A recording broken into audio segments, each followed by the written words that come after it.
네, 마지막 순서 오직 하나님께 영광입니다. 솔리데오 글로리아라고 하는 주제죠. 제가 기도할 때 말씀을 드리긴 했지만 이 지금 마지막 오직 하나님께 영광이라고 하는 이 주제는 그러니까 앞서 살펴봤던 네 개의 오직 성경, 오직 그리스도, 오직 은혜, 오직 믿음 이것에 대하여 주님 맞습니다. 아멘입니다라고 고백할 때 자연스럽게 우리가 도착하게 되는 곳이다라는 거예요. 자연스럽게 우리가 사실 이게 오직 성경, 오직 그리스도, 오직 은혜, 오직 믿음이라고 그냥 이렇게 말만 하면 그게 뭔데라고 할 수 있잖아요. 근데 우리가 그 내용에 대하여 살펴보는 것이죠.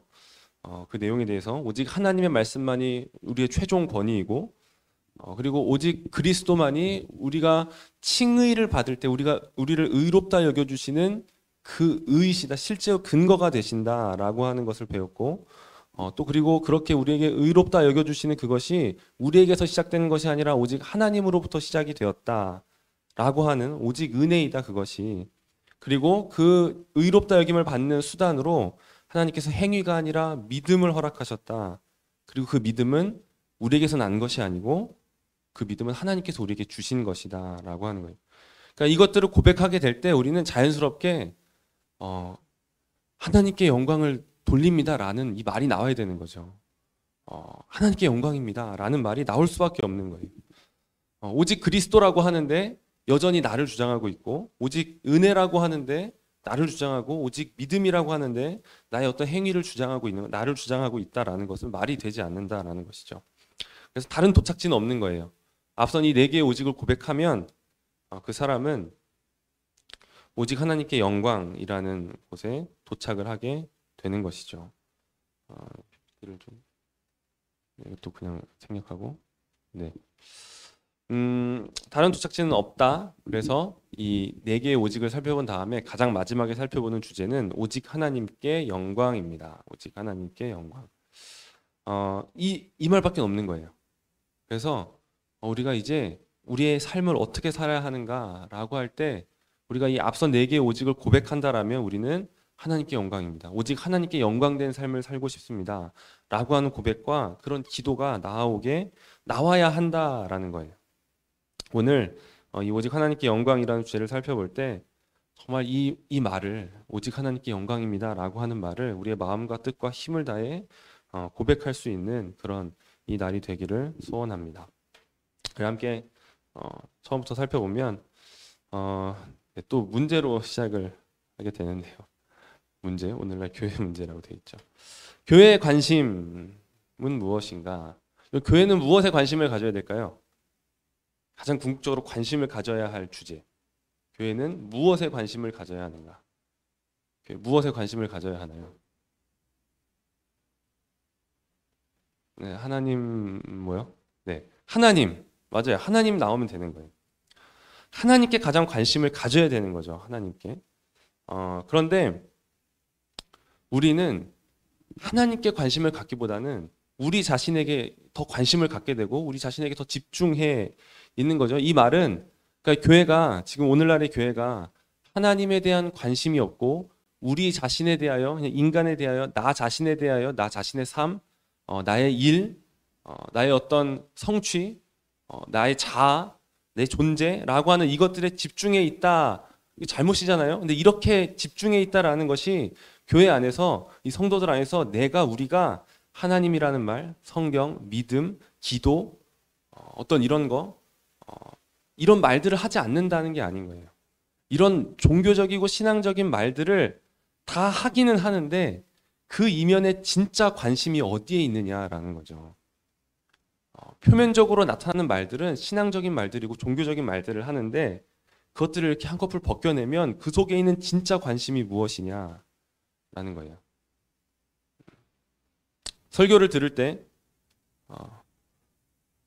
정상적이면 하나님이 누구시고 하나님이 어떤 일을 행하셨고 하나님이 우리에게 무엇을 요구하시는지 이것에 관심을 기울여야 되는 거예요. 그것에 집중을 해야 되는 것이죠. 그런데 우리는 종종 자주 그냥 내가 누구인지 내가 무엇을 했는지 이런 우리의 필요들 내가 뭐가 필요한지, 그래서 하나님께서 나에게 무엇을 줄 수 있을 것인지, 이런 것들에 대해 더 집중하고 있다라는 것이죠.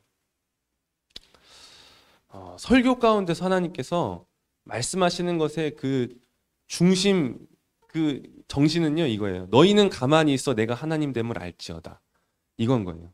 너희는 가만히 있어 내가 하나님 됨을 알지어다 라고 하며, 너희가 뭘 하려고 하는 것이 아니라 너희는 나에게 집중해라 라고 하나님께서 이스라엘 백성들에게 말씀하셨고, 그리고 오늘날 하나님께서 교회에 보내주신 말씀 사역자들을 통해서 우리 성도들에게 모두에게 말하고 있는 것은 이것이다라는 거죠. 너희는 가만히 있어 내가 하나님 됨을 알지어다 라는 거예요. 찬양도 있잖아요.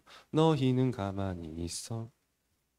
이 찬양의 말처럼, 이 말씀처럼 그런 거예요.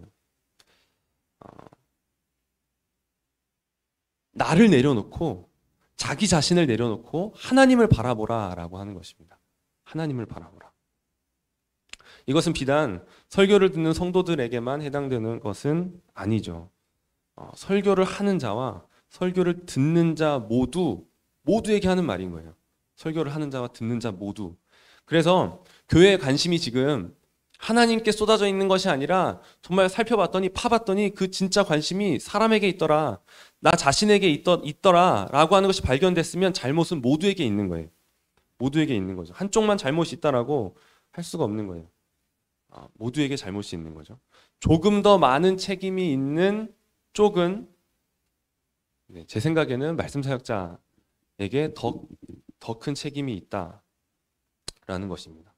하나님께서 이 책임을 물으실 때 말씀 사역자들에게 더 큰 책임을, 말씀을 맡은 자들에게 더 큰 책임을 물으실 것이다라는 것이죠. 말씀 사역자들은 하나님께 관심을 두는 것에서 가장 본을 보여야 하는 사람들입니다. 특별히 다른 어떤 것보다도 설교는 정말 온전히 하나님께 집중되어야 하는 시간이고 거룩한 하나님의 사역인 것이죠.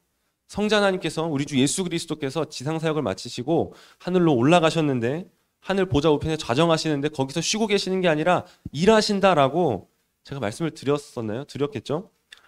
예수님께서 지금도 일하시고 계시는 거예요. 제사장과 선지자와 왕의 사역을 지금도 계속 하고 계시는 것이죠. 성자 하나님께서 보좌 우편에서 선지자의 사역을 교회에 보내주신 말씀 사역자들을 통하여 하고 계시는 거예요. 그 도구로서 지금 이 설교가 나오고 있는 것이죠. 그러면 하나님께 집중해야 되는 거예요. 하나님께.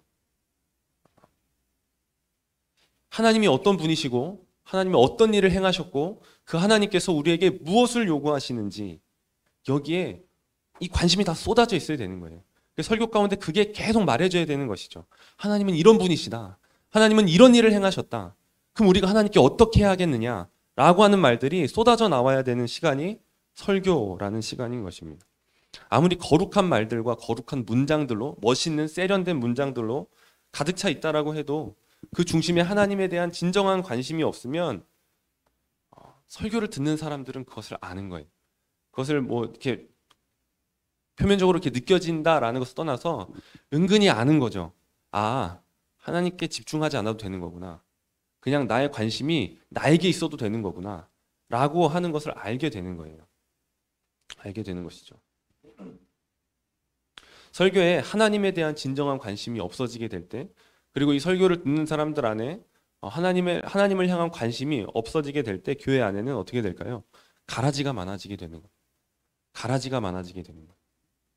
육적인 사람, 맹목적인 그리스도인, 명목상의 그리스도인들, 그들이 많아지게 된다라는 것이죠. 지금 이 설교에 하나님에 대한 관심이 없어지게 되면 가라지가 많아지고 명목상의 그리스도인이 많아지고 육적인 사람이 많아진다라고 할 때 그냥 그들이 많아지는 걸로 끝나는 게 아니에요. 참된 그리스도인들은 굶어 죽어가고 있는 거예요. 알곡이 말라 비틀어져 가고 있는 상황이 되는 것이죠. 영적인 사람이 죽어가고 있는 거예요.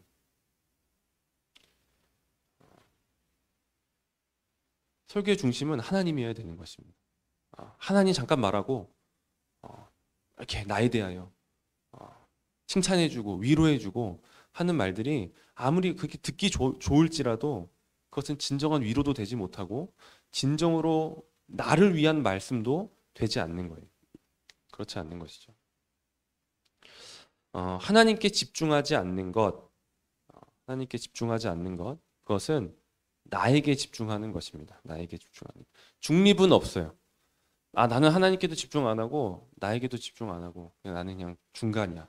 이런 상태는 없는 거예요. 하나님께 집중하지 않으면 나에게 집중하고 있다라는 것이죠. 그래서 하나님께서 누구신지, 하나님이 어떤 일을 행하셨는지, 하나님께서 무엇을 요구하시는지 이것에 대한 관심이 없다라는 건 뭐예요? 그냥 나에게 온전한 모든 관심이 쏟아져 있다라는 거예요.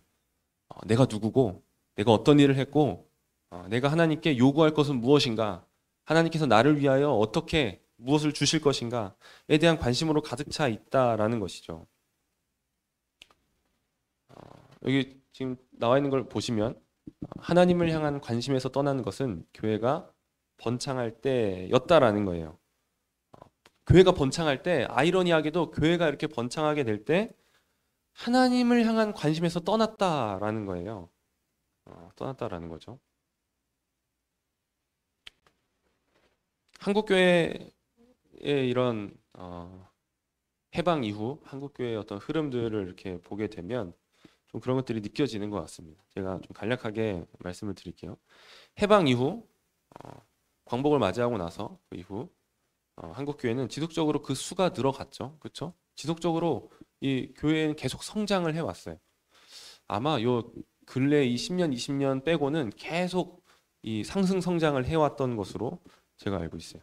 계속 이렇게 수가 늘어왔는데 이렇게 흥미로운 변화들이 몇 번 있었던 것이죠. 1970년대 그때부터 눈에 띄게 다부제 예배가 많이 늘어났대요. 다부제 예배. 다부제 예배 아시죠?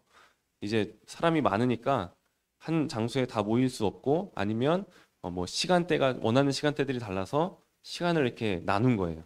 그래서 오전 1부는 9시에 하고 오전 2부는 11시에 하고 오전 3부 주일 예배 1부, 2부, 3부는 이제 점심 먹고 1시에 하고 어떤 이런 식으로 다부제 예배가 늘어나기 시작했다라는 거죠. 1970년대.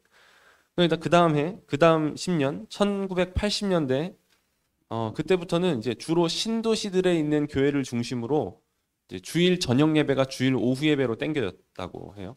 주일 저녁 예배가 있었다는 것을 아시죠? 아시나요? 네, 제가 어렸을 때 제가 이제 고등학생 때 다녔던 교회에 저녁 예배가 있었어요. 저녁 7시. 그래서 저녁 한 9시 이 정도 이렇게 끝나는 그 저녁 예배가 있었죠. 뭐 제가 다녔던 교회는 그때까지도 저녁 예배가 있었는데 어쨌든 이 저녁 예배가 오후 예배로 옮겨지기 시작한 것은 80년대부터 신도시들에 있는 교회들부터 이렇게 서서히 오후 예배로 바뀌었다라는 거죠. 시간이 조정된 거예요. 그 다음 10년, 1990년대 이후에 열린 예배라는 것이 이렇게 들어왔어요. 열린 예배라고 또 들어보셨는지 모르겠어요. 열린 예배라고. 찬양 예배를 좀 생각을 하시면 될 것 같아요. 열린 예배가 이렇게 들어오기 시작하면서 찬양 시간이 찬양이 되게 강조되고 찬양 시간이 많이 늘어났어요. 원래 전통적인 예배라고 하면 앞에 시작할 때 찬송가 한 두 곡 이렇게 하고 하는데 이제 찬양 예배라고 해서 30분, 40분 이렇게 찬양하는 시간 그리고 찬양 시간만 늘어나면 참 좋았을 텐데 어떻게 됐을까요? 줄어든 게 있어요. 말씀이 줄어들었어요. 말씀 시간이 이제 좀 줄어드는 거죠. 여러분 그 종교개혁 이후에 청교도 시대에 설교가 얼마나 몇 시간 됐는지 아시나요? 벌써 몇 시간이라고 얘기했네요. 네, 한 3시간 이렇게 3시간의 말씀을 들었던 거예요. 어쨌든 그랬었는데 이제 점점 줄어들어서 지금 이제 보통 한 30분, 40분도 좀 길다라고 말해지는 그런 시대가 됐죠. 90년대 이후 이렇게 말씀 시간이 좀 눈에 띄게 줄어들기 시작했습니다. 요런 70년대, 80년대, 90년대 이 흐름을 보시면 지금 어떤 게 느껴지시나요? 점점 더 힘들어져야 교회 다니는 사람 입장에서 출석하는 성도 입장에서 좀 더 편해지고 있죠. 그렇죠. 좀 더 시간 사용이 용이해지게 된 거예요. 편의를 이렇게 봐주게 된 것이죠. 그러니까 사람이 점점 편해지는 방향으로 갔다라는 거죠. 제가 지금 이렇게 얘기를 한다고 해서 제가 아까 청교도 시대 얘기를 했는데 뭐 설교 3시간 해야 된다 이런 얘기를 하는 건 아니에요. 뭐 찬양 줄여야 된다 이런 얘기를 하는 게 아니에요. 찬양하는 거 찬양 많이 해야죠. 찬양 뜨겁게 해야 되는 거예요. 찬양은 뜨겁게 해야 돼요. 저희 교회도 한 30분 찬양을 하고 있습니다. 30분은 찬양을 뜨겁게 해야 되는 거죠. 그리고 뭐 저녁 예배를 다시 시작하자라는 것도 아니에요. 뭐 저희도 지금 오후 예배를 하고 있죠. 찬양 시간을 줄여야 된다는 것도 아니고, 문제는 이런 외적인 어떤 편리함이 가져온 내적인 변화에 있다라는 거예요. 이런 외적이게 편리함으로 이렇게 편리하게 된 이것이 가져온 내적인 변화의 문제가 있다라는 거예요. 우리는 아무리 편해진다라고 해도 포기하지 말아야 할 것이 있다라는 거예요. 포기하지 말아야 할 것이 있는 거죠. 찬양을 늘리기 위해 말씀을 포기한 거예요. 찬양을 늘리기 위해 말씀을 포기한 거죠. 찬양과 말씀, 뭐가 중요해요? 말씀이 중요하죠. 찬양이 안 중요해요? 찬양도 중요하잖아요. 같이 가야 되는 거예요. 찬양도 많이 하고 말씀도 많이 들어야 되는 거죠. 그런데 찬양 시간을 늘리려고 말씀을 줄이게 되는 게 되는 거죠. 이런 일들이 지금 사람들이 이렇게 급격하게 많아질 때 이런 일들이 이루어진다라는 거예요. 편하게 사람들이 많아지니까 편하게 해주려고 하는 그런 생각들이 있었던 것 같아요. 그래서 사람들이 이렇게 급격하게 많아질 때는 해야 되는 게 있는데 뭘 해야 될까요? 사람들이 많아질 때 교회는 더욱더 열심히 이걸 해야 돼요. 신앙의 점검을 해야 되는 겁니다. 회심의 점검을 해야 돼요. 회심의 점검. 요한 웨슬리라고 아시죠? 감리교단을 시작한 이제 웨슬리라는 사람이 있어요. 그 웨슬리라는 사람이 이제 막 부흥이 일어난 그 때에 웨슬리가 이제 그 지역에 간 거예요. 그 지역에 가서 뭘 했을까요?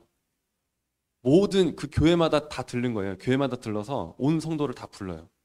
이번에 새로 이 부흥으로 인해 이 몰려온 사람들을 다 부르는 거예요. 그리고 한 것은 회심을 점검하는 일이었어요. 그래서 뭐 백몇십 명을 교회에 못 오게 하는 그런 일도 있었다라고 하는 거예요. 그런 일들이 같이 있어야 되는 거예요. 그렇지 않으면 그냥 참된 회심이 아님에도 불구하고 교회의 공동체에 같이 속하게 되고 그 안에서 하나님께 관심을 둔 말들이 아니라 그냥 자기 자신에게 사람에게 관심을 둔 말들로 지금 이 안에 이 교회의 어떤 이 분위기들을 그렇게 장악해 갈 수 있다라는 것이죠. 깨끗한 사람과 깨끗하지 않은 사람이 같이 살면 누가 포기하게 되는지 아세요? 보통 깨끗한 사람이 포기하게 됩니다. 아무리 치워도 아무리 계속 어질러피는 거예요. 그럼 이제 지치고 힘들어지고 포기하게 되는 거예요. 같이 이제 같이 더러워지는 이 상향 평준화가 돼야 되는데 하향 평준화가 일어나게 되는 거예요. 그렇게 하지 않을 때 교회에는 훨씬 더 많은 가라지가 존재하게 되는 거예요. 알곡과 가라지는 항상 있을 수밖에 없어요. 예수님께서도 그렇게 말씀하셨죠. 그런데 가라지가 훨씬 더 많아지게 되는 상황, 그런 상황이 되게 된다는 것입니다. 그러면 죄인의 생활 방식에 합당한 방향으로, 그러니까 죄인의 생활 방식에 합한 방향으로 교회의 여러 결정들이 이루어지게 되는 거예요. 그렇게 되는 거죠. 지금 우리의 이 상황은 어떤가요? 코로나 시국으로 인해서 지금 다들 비대면으로 예배를 가고 있을 것 같아요. 그렇죠? 비대면으로. 이제 저야 섬기는 사람이니까 이제 계속 현장에 가고 있지만 대부분의 성도님들은 다 비대면으로 줌으로, 저희는 줌으로 하고 있어요. 줌으로 이렇게 하고 있는 거죠. 여러분 이 상황에 대해서 어떻게 생각을 하시나요? 줌으로, 유튜브로, 아니면 어떤 유튜브는 이제 실시간이 아닐 수도 있죠. 이제 편한 시간에 또 이 예배 녹화된 것들을 보는 방식이 될 수도 있겠죠. 이런 상황에 대해서 어떻게 생각을 하시나요? 안타까워하고 계시나요? 아니면 너무 좋다라고 생각을 하고 계시나요? 안타까워하면서 빨리 대면 예배를 드리고 싶다. 빨리 성도들하고 만나서 교제하고 이야기하고 식사하고 그러고 싶다. 우리 좀 빨리 모였으면 좋겠다. 빨리 모여서 성찬도 하고 그러면 좋겠다. 라고 생각을 하시는 거예요? 아니면 너무 편리하다. 이렇게 해도 신앙생활을 충분히 할 수 있구나. 멀리 있어도 이렇게 가깝게 마치 앞에 있는 것처럼 만날 수 있구나. 가능하네. 라고 생각을 하시나요? 여러분 아무리 편리한 것 같아도, 아무리 충분히 할 수 있는 것 같아도 그냥 이게 적당히 신앙생활을 할 수 있게 만드는 독이 되는 거예요. 적당히 신앙생활을 할 수 있게 만드는. 여러분 우리가 대면 예배를 지켜야 하는 이유가 무엇인지 아시나요? 대면 예배를 지켜야 하는 이유. 이렇게 다 예배도 하고 찬양도 하고 다 할 수 있는데 뭐 굳이 대면 예배 해야 돼요? 그냥 이렇게 비대면으로 계속 하면 좋을 것 같은데요? 라고 말하는데 그럼에도 불구하고 좀 많은 보수적인 교회들이 대면 예배를 고수하려고 하잖아요.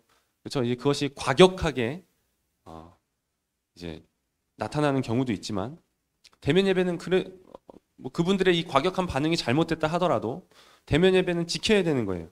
우리가 지켜야 하는 거죠. 고수해야 되는 거예요. 언제든지 이 상황이 괜찮아지면 우리는 대면 예배로 가야 되는 거예요. 그 이유가 무엇인가? 주님이 제정하신 성례 때문에 그런 거예요. 세례와 성찬 때문에. 세례와 성찬 때문에 하나님의 교회는, 우리 주 예수 그리스도의 교회는 같이 모여야 되는 거예요. 세례를 주는데 어떻게 온라인으로 세례를 줄 수가 있겠어요? 집례자가 물을 뿌리든지 아니면 그 사람을 물에 잠궜다가 빼내든지 하는 이 일을 해야 되는데 온라인으로 어떻게 하겠어요? 온라인으로 제가 물 뿌릴 테니까 옆에 있는 사람이 그 위에서 물 떨어뜨려 주세요. 이거 얼마나 우스꽝스러워요? 너무 웃기잖아요. 자, 제가 이렇게 잠기는 신용을 하면 여러분 스스로 들어갔다 나오세요? 이렇게 하는 게 아니라는 거예요. 물이 뿌려진다. 그 사람은 가만히 있고 이 집례자가 그 사람을 물속에 넣었다 뺀다라는 건 무슨 의미냐면 우리가 죽었다가 우리가 예수 그리스도와 죽고 예수 그리스도와 다시 살아나는 이 연합의 사건이 우리가 하는 게 아니라 하나님께서 철저히 주권적인 일로 우리에게 주신다라는 거예요. 그래서 물이 뿌려지는 거예요.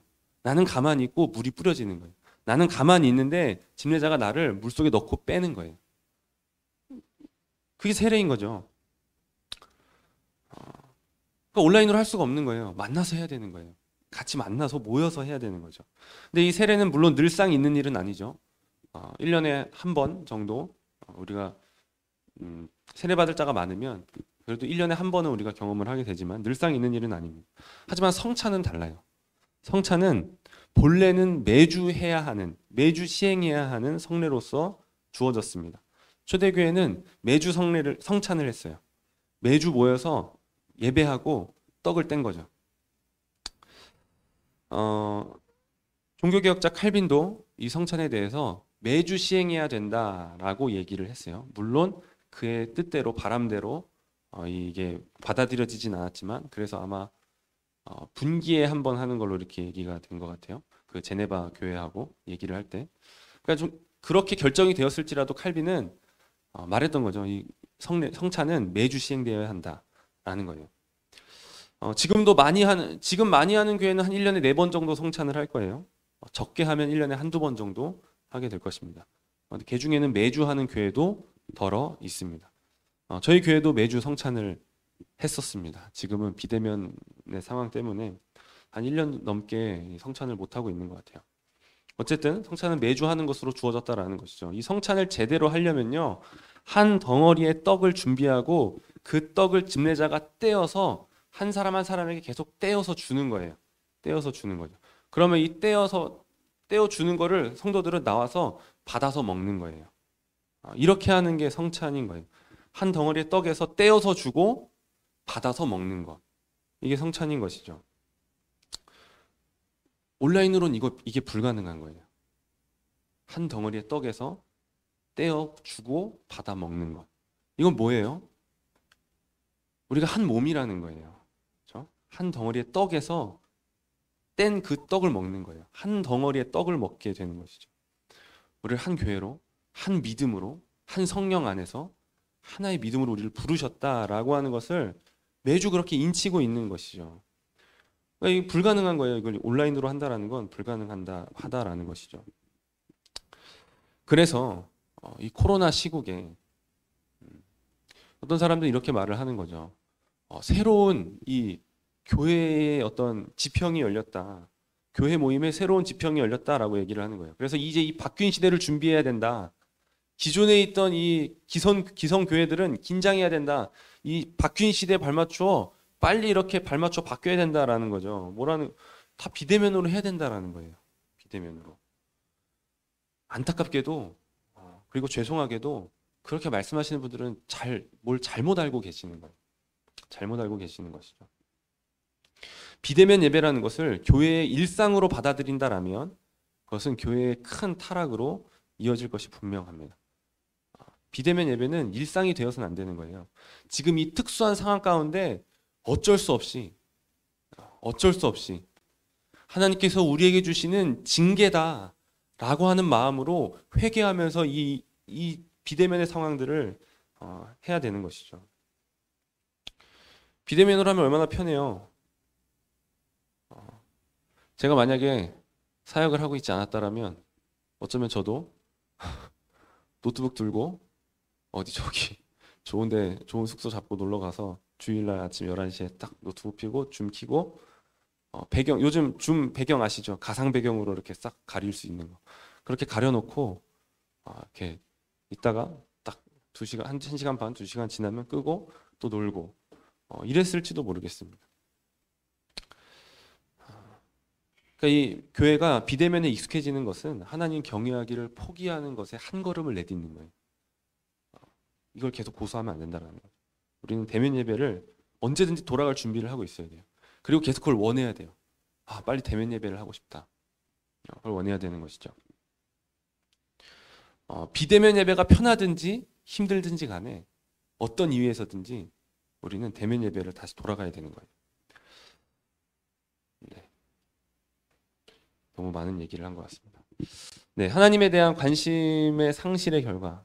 네, 하나님을 향한 관심이 상실되었을 때 그 결과는 그냥 이렇게 좀 쭉 읽어드리면 성경의 진리와 교리에 대한 이해와 인식, 그것들의 상실이라는 거죠. 그리고 그것을 넘어서 도덕적인 삶과 인간성이라고 부르는 것의 상실로 이어진다라는 거예요. 그러니까 이 하나님에 대해 관심이 사라지게 되면, 그러니까 이 거룩한 것들에 대한 관심이 떨어지는 것은 당연하고, 나아가서 어떤 이 사회의 도덕적인 타락까지로도 이어진다라는 거예요. 도덕적인 타락까지도. 이거는 이제 한 개인의 어떤 도덕성 상실이라기보다는 사회적인 어떤 측면으로 생각을 해야 됩니다.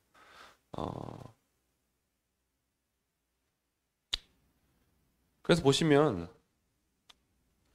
뭐 다른 나라 이야기할 것은 못 되지만 이렇게 이 서구권의 여러 나라들, 이전에 기독교 나라다 라고 되었던 그 나라들의 지금 현재의 모습을 보면 굉장히 많이 타락해 있는 걸 볼 수 있죠. 성적으로, 도덕적으로 굉장히 많은 부분에서 타락해 있는 것을 볼 수가 있습니다. 하나님에 대한 관심이 상실했기 때문에 그런 거예요. 하나님의 거룩함을 무시하고 우리의 뻔뻔한 죄악에 대해서는 변명하면서 하나님께 무엇을 바랄 수 있을 것인가 라는 거죠. 무엇을 바랄 수 있을 것인가. 지금 이 전염병이 이렇게 창궐하고 있잖아요. 또 며칠 전에 기사 보니까 뭐 코로나 델타 변이가 확산되고 있는데 그 와중에 또 에볼라가 또 이렇게 확산되고 있다고 이런 이야기들을 또 들었습니다. 그러니까 지금 이 전염병이 창궐하고 있는 것이죠. 이 전염병에 창궐하고 있는 이것에 대하여 여러 가지 측면에서 말할 수 있겠지만 그 중에 하나는 하나님께서 우리를 징계하고 계신다라는 거예요. 하나님께서 우리를 징계하고 계신다. 무엇에 대하여? 우리의 관심이 하나님을 떠난 것에 대하여 하나님께서 징계하고 계신다라는 것이죠. 네, 뭐 이렇게 말한 것 가지고 야, 코로나가 하나님의 심판이란다, 징계란다 이렇게 얘기하면서 이제 저를 욕하는 사람들이 있을 수도 있어요. 이런 말들을 들었을 때. 그런데 그런 측면이 있는 거예요. 맞는 거예요. 하나님께서 징계하고 계시는 거죠. 하나님께서 징계하고 계시는 거예요. 우리의 삶 가운데 어떤 일들을 당했을 때 그것은 한편으로는 하나님의 징계의 측면이 있는 거예요. 그런 것처럼 지금 이 전염병이 창궐하고 있는 이 시국은 하나님께서 우리를 징계하고 계시는 한 측면이라는 것이죠. 한국교회가 타락 가운데서 회개하지 않음에 대하여 하나님께서, 그러니까 이 한국교회 가운데 여러 가지 일들을 주신 것은 뭐냐면 회개해라 라는 거예요. 회개해라 라고 하면서 수창금지라는 권징을 주신 것과도 같은 거예요. 비대면의 상황 가운데 모든 성찬이 다 중지된 거예요. 수창금지를 당한 거죠. 이제 교회 권징에 두 가지가 있는데 하나는 수창금지고, 그러니까 성찬을 받지 못하는 것이고, 하나는 출교입니다. 그 중에 수창금지, 성찬을 금지하는 이 징계를 우리에게 주셨다고도 할 수 있는 거예요. 그럼 우리가 이때 무엇을 해야 하는가? 이때 무엇보다도 한국교회는 하나님께로 돌아가기를 위하여 기도해야 되는 거예요. 우리가 한국교회를 위하여 기도할 때 한국교회가 주님 회개하게 해주세요. 하나님께로 돌아가게 해주세요.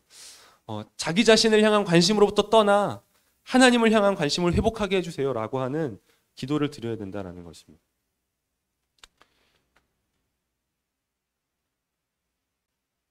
교회가 진리를 잃어버리고 교회가 거룩함을 잃어버린 것들, 이것들은 우리가 선택한 결과이기도 하지만 하나님의 징계이기도 하다라는 거예요. 네, 넷과 하나의 관계, 뭐 말씀을 드린 건데 앞선 네 개의 오직, 그것과 오직 하나님께 영광, 이 마지막 이 넷과 하나의 관계는 그러니까 이 지금 하나님에 대한 관심을 잃어버린 거예요. 하나님에 대한 관심, 오직 하나님께 영광이라고 하는 이 위대한 진리를 잃어버린 거예요. 잊어버린 거예요. 그러면 이 앞선 네 개도 다 잊어버리게 된다는 거예요. 오직 성경, 오직 그리스도, 오직 은혜, 오직 믿음에 대하여서도 그냥 잊어버리게 된다는 거죠. 이 앞선 네 개의 것을 잃어버린 궁극적인 원인은 하나님에 대한 관심을 잃어버렸기 때문에 라는 것입니다. 반대로 말하면 앞선 네 개의 오직을 붙잡게 되면 오직 하나님께 영광에 이룰 수 있다라고도 말했듯이 그렇게도 되지만 이 반대도 된다라는 거예요. 하나님의 영광을 향한 관심을 잃어버리면 요 앞에 것들을 다 잃어버리게 된다라는 것이죠. 우리는 이 앞에 것들을 잘 배웠으면 이 앞에 네 개가 인도해주고 있는 이 도착지에 잘 도착을 해야 되는 거예요. 오직 하나님께 영광, 이것을 붙잡으면 앞선 네 개의 것을 또 붙잡게 되는 것이고, 이것을 붙잡으면 또다시 우리는 오직 하나님께 영광을 가게 되는 거예요. 그렇게 계속 선순환이 돼야 되는 것이죠. 그래서 이 다섯 가지를 다 함께 붙들고 있어야 되는 것입니다. 네. 이제 로마서 11장 36절의 말씀을 가지고 좀 기독교 세계관을 좀 살펴볼 건데요. 로마서 11장 36절을 좀 이렇게 찾아주세요. 찾아서 이렇게 펴놓고 강의를 들으시면 될 것 같습니다. 하나님 중심의 세계관을 로마서 11장 36절보다 더 잘 보여주는 구절은 없습니다. 그래서 이 본문을 기독교 세계관의 본문이다라고 하는 것이죠. 자, 로마서 11장 36절 다 찾으셨으면, 네, 찾으셨죠? 찾으셨으면 같이 읽겠습니다. 이는 만물이 주에게서 나오고 주로 말미암고 주에게로 돌아감이라. 그에게 영광이 세세에 있을지어다. 아멘. 유명한 말씀이죠. 다들 아시는 말씀이에요. 만물이 주에게서 나오고 주로 말미암고 주에게로 돌아감이라 라고 하는 만물을 먼저 살펴보겠습니다. 이 말씀을 살펴볼 거예요. 만물이라는 말을 보면 만물은 뭐예요? 모든 것이죠. 모든 것. 이 온 우주를 말하는 것입니다.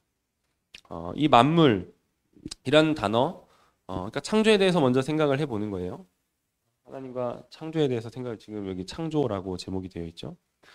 만물은 그냥 이 물리적인 우주를 다 포함하는 거예요. 모든 것이 다 포함되는 거예요. 하나님께서 지으신 모든 것이 만물이에요. 만물. 여기에는 천사도 있고, 그렇죠? 타락한 천사들도 있고, 인간도 있고, 동물, 식물, 이 모든 우주가 다 포함되는 것입니다. 심지어 시간과 공간까지도 만물이에요. 하나님께서 그것을 시작하신 거예요. 원래 시간도 없었고 공간도 없었어요. 아무것도 없었어요. 이 만물은 모든 것을 포함한다라는 거죠. 그래서 로마서 11장 36절은 우주의 모든 것이, 하나님을 제외한 모든 것이 다 하나님으로부터 왔으며 하나님의 창조의 능력으로 말미암아 하나님의 영광을 위해 만들어졌고 유지된다고 가르치고 있는 거예요. 주에게서 나오고 주로 말미암고 주에게로 돌아감이라. 그에게 영광이 세세에 있을지어다. 아멘. 할 때 그것은 이 모든 것들이 다 하나님의 영광을 목적으로 하여 지어졌다 라는 것을 말하는 것이죠. 하나씩 살펴보면 만물이 어떻게 되나요? 주에게서 나온다라는 거예요. 주에게서 나온다. 만물이 하나님에게서 나오는 거예요. 이것은 뭐냐면 하나님께서 이 창조를 계획하셨다라는 거예요. 창조를 계획하셨다. 시간과 공간이 존재하지 않던 영원 전에 하나님께서 스스로 있는, 그러니까 영원 전에 아무것도 없을 때 하나님께서 홀로 계셨던 거예요. 여러분, 하나님이 존재하지 않았던 시간이 있나요? 그런 때가 있나요? 없어요. 하나님은 그냥 영원 전부터 영원까지 존재하시는 분이에요. 스스로, 홀로, 독립적으로, 그 무엇인가에 의존되지 않은 채로. 그 하나님께서 존재했고 완전했고 영광스러우셨고 거룩하셨다라는 거예요. 완전한 하나님으로 계셨다라는 거죠. 태양이 있기 전 삼위 하나님은 이루 말할 수 없는 빛 가운데 거하셨다. 그러니까 이게 뭔가 우리는 빛이 뭔가 발광체가 있고 거기로부터 나오는 빛을 보는데 이게 뭐 물리적인 빛이 있었다라는 게 아니라 하나님께서는 빛 그 자체였던 거예요. 이게 뭔가 물리적인 빛을 말하는 게 아니에요. 땅의 기초가 놓이기 전에 하나님의 보좌가 견고하게 서 있었다라는 거죠. 이것도 물리적인 어떤 공간이나 자리를 말하는 게 아닌 거예요. 하나님은 그냥 영원 전부터 그냥 보좌에 앉아 계셨던 거예요. 영광과 거룩으로 충만하셨다라는 것이죠. 그 하나님께서, 그 위대하신 하나님께서 영원 전부터 계신 그 하나님께서 우리가 살고 있는 우주를 창조하기로 계획을 하셨습니다. 계획을 하신 거죠. 하나님께서 이 창조를 계획하신 거예요. 그리고 어떻게 될까요? 하나님께서 이 계획하신 창조를 실현하시는 거예요. 만물이 주로 말미암았다라는 거죠. 계획만 하나님에게서 나온 게 아니에요. 우리는 계획을 하고 그것을 실행할 때 제대로 잘 되지가 않죠. 계획만 하고 끝날 때도 있죠. 하나님은 계획하시면 그것을 실현하시는 거예요. 계획하시면 이루시는 것이죠. 계획만 하나님께 나온 게 아니라 실현 또한 하나님을 통해 이루어졌습니다. 다른 누군가가 이걸 실현하는 게 아닌 거예요. 하나님께서 계획하셨고 하나님께서 창조하신 거예요. 하나님께서 선지를 창조하실 때 하나님은 그 어떤 도움을 요청하지도 않으셨는데 왜 그럴까요? 물론 능력이 없지 않으셨기 때문에 그렇지만 도와줄 존재도 없어요. 하나님밖에 없는 거예요. 도와줄 존재가 아무도 없었던 것이죠. 그리고 하나님은 존재하고 있는 물질을 사용하지도 않으셨는데 여러분 우리가 무언가를 만들려면 뭐가 필요해요? 재료가 필요하죠. 모래성을 만들려면 모래가 필요한 거예요. 우리가 뭔가를 만든다. 우리가 내가 이거 창작했어, 창조했어 라고 할 때 그것은 가지고 있는 재료들을 가지고 만드는 거예요. 그거는 엄밀한 의미에서 창조가 아닌 거죠. 하나님께서 하신 창조는 존재하고 있는 물질이 없는 중에 아무것도 없는 중에 무에서부터 유를 창조하신 창조라는 거예요. 무로부터 모든 것을 이 온 우주를 창조하셨다라는 것입니다. 창세기 1장 1절 태초에 하나님이 천지를 창조하시니라 라고 하는 이 말씀은 무언가 이 세상에 존재한다면 그것의 궁극적인 원인이 하나님이시다라는 것을 말씀하고 있는 거예요. 제가 존재하고 있어요. 그렇죠? 저 여기 있잖아요. 가상이 아니에요. 진짜 현실로 제가 존재해요. 여기 수원시 영통구 반달로 42 4층 건물에 오시면 제가 있어요. 제가 있어요. 제가 있다라는 것은 제가 존재한다라는 것은 그 궁극적 원, 그러니까 이 태초에 하나님이 천지를 창조하시니라라는 말씀이 말하는 건 뭐냐면 최현욱이 존재하냐? 너의 궁극적인 원인은 하나님이다라는 거예요. 궁극적인 원인은 어떤 존재하는 것이 있으면 그것의 궁극적인 원인은 하나님이시다라는 거예요. 제가 이 땅에 태어나게 된 가까운 원인을 보면 저희 부모님께서 저를 낳으신 거죠. 그리고 그 다음 원인을 찾으면 저희 부모님을 저희 할아버지 할머니가 낳으신 거죠. 계속 이렇게 아버지의 아버지를 계속 이렇게 거슬러 갈 수 있어요. 그러면 그 끝에 무엇이 있느냐라는 거예요. 끝에 무엇이 있어요? 세상 사람들은 외계인이 있어. 아니면 그냥 우연이죠. 뭐 번개 쳐가지고 그 번개가 왜 쳤는데 그 번개가 칠 만한 환경이 또 만들어져야 되고 또 원인을 계속 가야 되는 거예요. 외계인이라고 한다면 다른 차원에서 외계인이 와서 만들었다라는 거를 진짜 믿는지 모르겠는데 사람들이 하는 쓴 댓글들을 보면 되게 진지한 것 같아요. 되게 사뭇 놀랍죠. 다른 차원의 외계인으로 그 원인을 돌려도 그러면 그 다른 차원의 외계인은 어떻게 그렇게 고도로 발달된 문명을 가졌고 어떻게 존재하게 된 것이고 또 거슬러 그 외계인도 다른 차원의 외계인 계속 끝없이 갈 수는 없는 거예요. 시작이 있어야 되는 거예요. 시작이 있어야 되는 거죠. 그것이 하나님이다라는 거예요. 하나님이다. 여러분 모든 존재하기 시작한 것에는 원인이 있습니다. 원인이 없는 것은 없어요. 모든 일에는 원인이 있어요. 자, 우주를 보세요. 우주도 존재하죠. 존재하기 시작했기 때문에 그런 거예요. 존재하는 거예요. 그러면 우주에는 원인이 있을까요? 없을까요? 원인이 있는 거예요. 우주에도 원인이 있다. 근데 여러분 보세요. 제가 존재한 원인이 제 안에 있나요? 제가 스스로 태어났어요? 아니에요. 부모님이 저를 낳으신 거예요. 그렇죠? 제가 존재하는 원인은 제 안에서 발견할 수 없어요. 제 바깥에서 발견하는 거예요. 부모님이 나를 낳았다. 어떤 사람이 나는 스스로 태어났어. 그러면 아이고 병원에 가셔야겠습니다. 라고 얘기를 해야 되는 거죠. 우주의 원인이 있다. 그 원인은 어디에 있을까요? 우주 안에 있나요? 논리적으로 불가능한 거예요. 자기 자신이 스스로의 원인이 될 수가 없어요. 그래서 그 원인은 바깥에서 찾아야 되는 거예요. 우주가 시작됐다, 우주가 존재한다, 그 우주의 원인이 있다. 그 원인이 뭐냐? 우주 안에는 없어요. 우주 바깥에 있는 거예요. 자, 우주도 원인을 찾아야 되는 거죠. 우주 안에서 원인을 찾아서는 밖에서 찾아야 되는데 보니까 우주는 이 피조된 세상, 그러니까 이 세상은 시간과 공간이 있고, 그렇죠? 물질적인 것으로 가득 차 있어요. 그러면 이 바깥에 있는 걸 찾으면 반대를 생각하시면 돼요. 시간도 초월해야 되고 공간도 초월해야 되고 물질도 초월해야 되는 거예요. 비물질적이며 비시간적이고 비공간적인 우주 바깥에 있는 어떤 인격자가 될 수밖에 없는 거예요. 정직하게 이 우주를 바라보고 생각을 하면 이 결론은 이거밖에 없어요. 시간을 초월하고 공간을 초월하고 물질을 초월한 인격자구나. 그가 이 우주의 원인이다 하는 거죠. 그런 존재는 안타깝게도 성경이 하나님밖에 없어요. 성경이 하나님밖에 없는 거죠. 만물이 주로 말미암았답니다. 만물이 주에게로 돌아감이라 라는 것은 뭐예요? 이것은 목적에 대한 말씀입니다. 주에게로 돌아감이라. 창조는 하나님으로부터 나오며 계획이죠. 하나님으로부터 말미암아요. 실현됐어요. 그럼 하나님이 왜 천지를 창조하셨는가? 도대체 이 천지를 창조하신 목적이 무엇인가? 이 목적은요, 또 이 우주 안에는 없어요. 네. 여러분, 제가 맛있는 떡볶이를 만든다라고 해보세요. 맛있는 떡볶이를 막 만들고 싶어요. 만들었어요. 제가 그거 왜 만들었을까요? 떡을 맛있게 요리하고 싶었어. 네. 그거보다 어떤 일을 행한 그 목적은 그 일 자체에 있지 않고 그것 바깥에 있는 더 고상한 것을 목적으로 하는 거예요. 사랑하는 가족을 위해 맛있는 떡볶이를 만들어줘야지. 맛있게 만들어야지. 맛있게 만들어야지. 그래서 맛있게 만드는 거예요.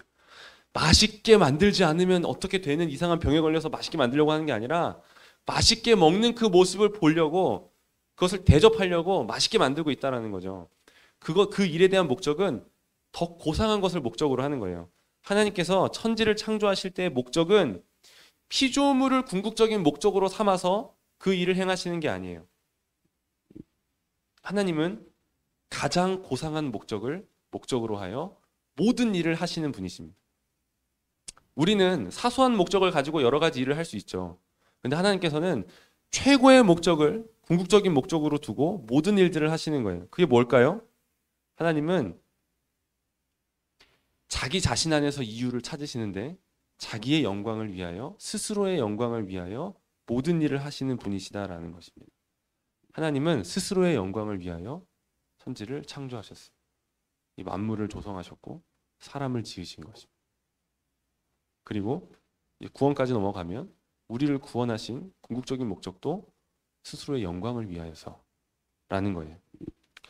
여기서 이제 이런 질문이 들을 수 있죠. 하나님은 왜 자기 영광을 구해요? 우리 보고는 자기 영광 구하지만 자기 영광 구하며 사세요라고 말하면 좀 이상해지잖아요. 그런데 하나님은 스스로의 영광을 구해요.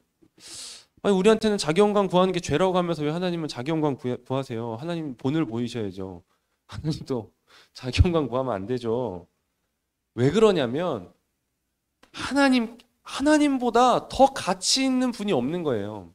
하나님보다 더 가치 있는, 더 높은 가치가 없는 거예요. 하나님께서 최고의 가치신 거죠.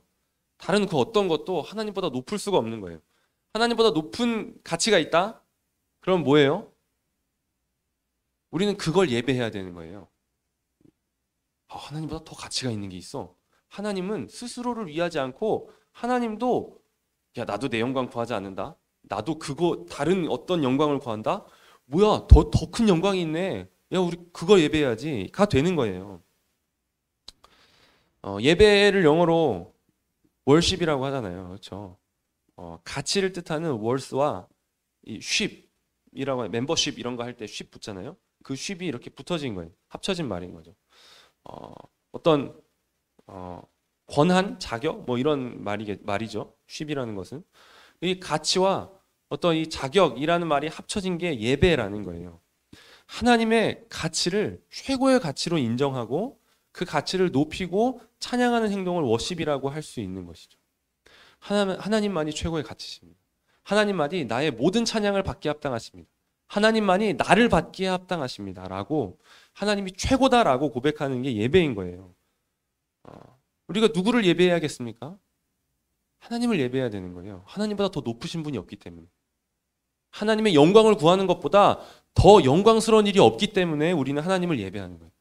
그리고 하나님께서는 스스로의 영광을 위하여 일하시는 것이죠. 하나님께서 하시는 것만이, 그러니까 하나님께서 자기 자신을 위하여 하시는 것만이 선이고 그것만이 가장 가치 있는 일이기 때문에 그런 것입니다. 그래서 하나님께서는 하나님의 영광을 위해 만물을 지으신 거예요.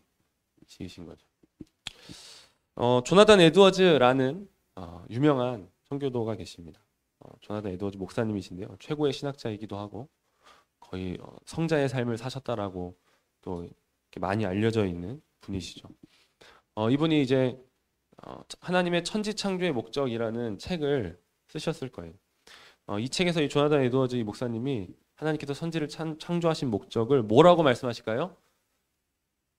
하나님의 영광이다 라는 거예요. 하나님의 영광이다. 하나님께서 부족함이 있으신 분이 아니다. 그렇죠? 그래서 내가 뭔가 부족해. 뭔가 갈급해. 뭔가 채워지지 않는 뭔가가 있어. 그래. 내가 사랑할 대상이 없는 것 같아. 나를 사랑하고 나도 그를 사랑할 대상을 만들자. 라고 하면서 이 창조를 시작하셨겠는가? 그게 아니라는 거예요. 그게 아니라는 거죠.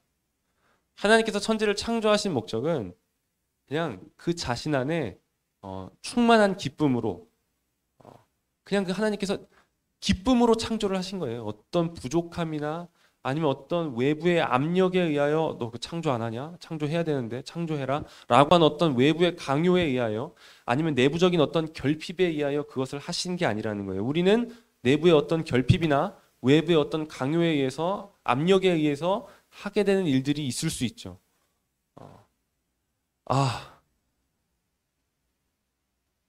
노트북이 필요해. 아이패드가 없어. 아이패드가 필요해. 이렇게 뭔가 결핍을 느끼고 살게 되는 거죠. 그게 아니라는 거예요. 하나님께서는 자신의 영광을 드러내시기 위하여 이 온 세상을 창조하셨다라는 것이 이 천지창조의 목적에서 말씀하고 있는 것입니다. 자, 이 우주의 목적이 뭐라고요? 하나님의 영광이라는 것입니다. 이 우주의 목적이 하나님의 영광이라는 거예요. 그러면 사람의 목적은 무엇일까요? 우주에 사람도 있어요. 하나님께서 창조하신 이 세상에 거기에 가장 중심에 뭐가 있어요? 사람이 있는 거예요. 사람. 여러분 창조의 무게가 다 다르다는 것을 아시나요? 무게가 달라요. 무게가 다른 거죠. 가장 무게 있는 창조가 어떤 존재의 창조였을까요? 사람이죠. 사람이. 모든 동물과 식물들은 그냥 각자의 종류대로, 각자의 형상대로 창조하셨어요. 돼지는 돼지로, 개는 개로, 원숭이는 원숭이로. 각자 종류대로, 각기 종류대로 창조하신 거죠. 사람은 뭐로 창조하셨어요? 사람을 사람으로 창조하신 게 아니에요.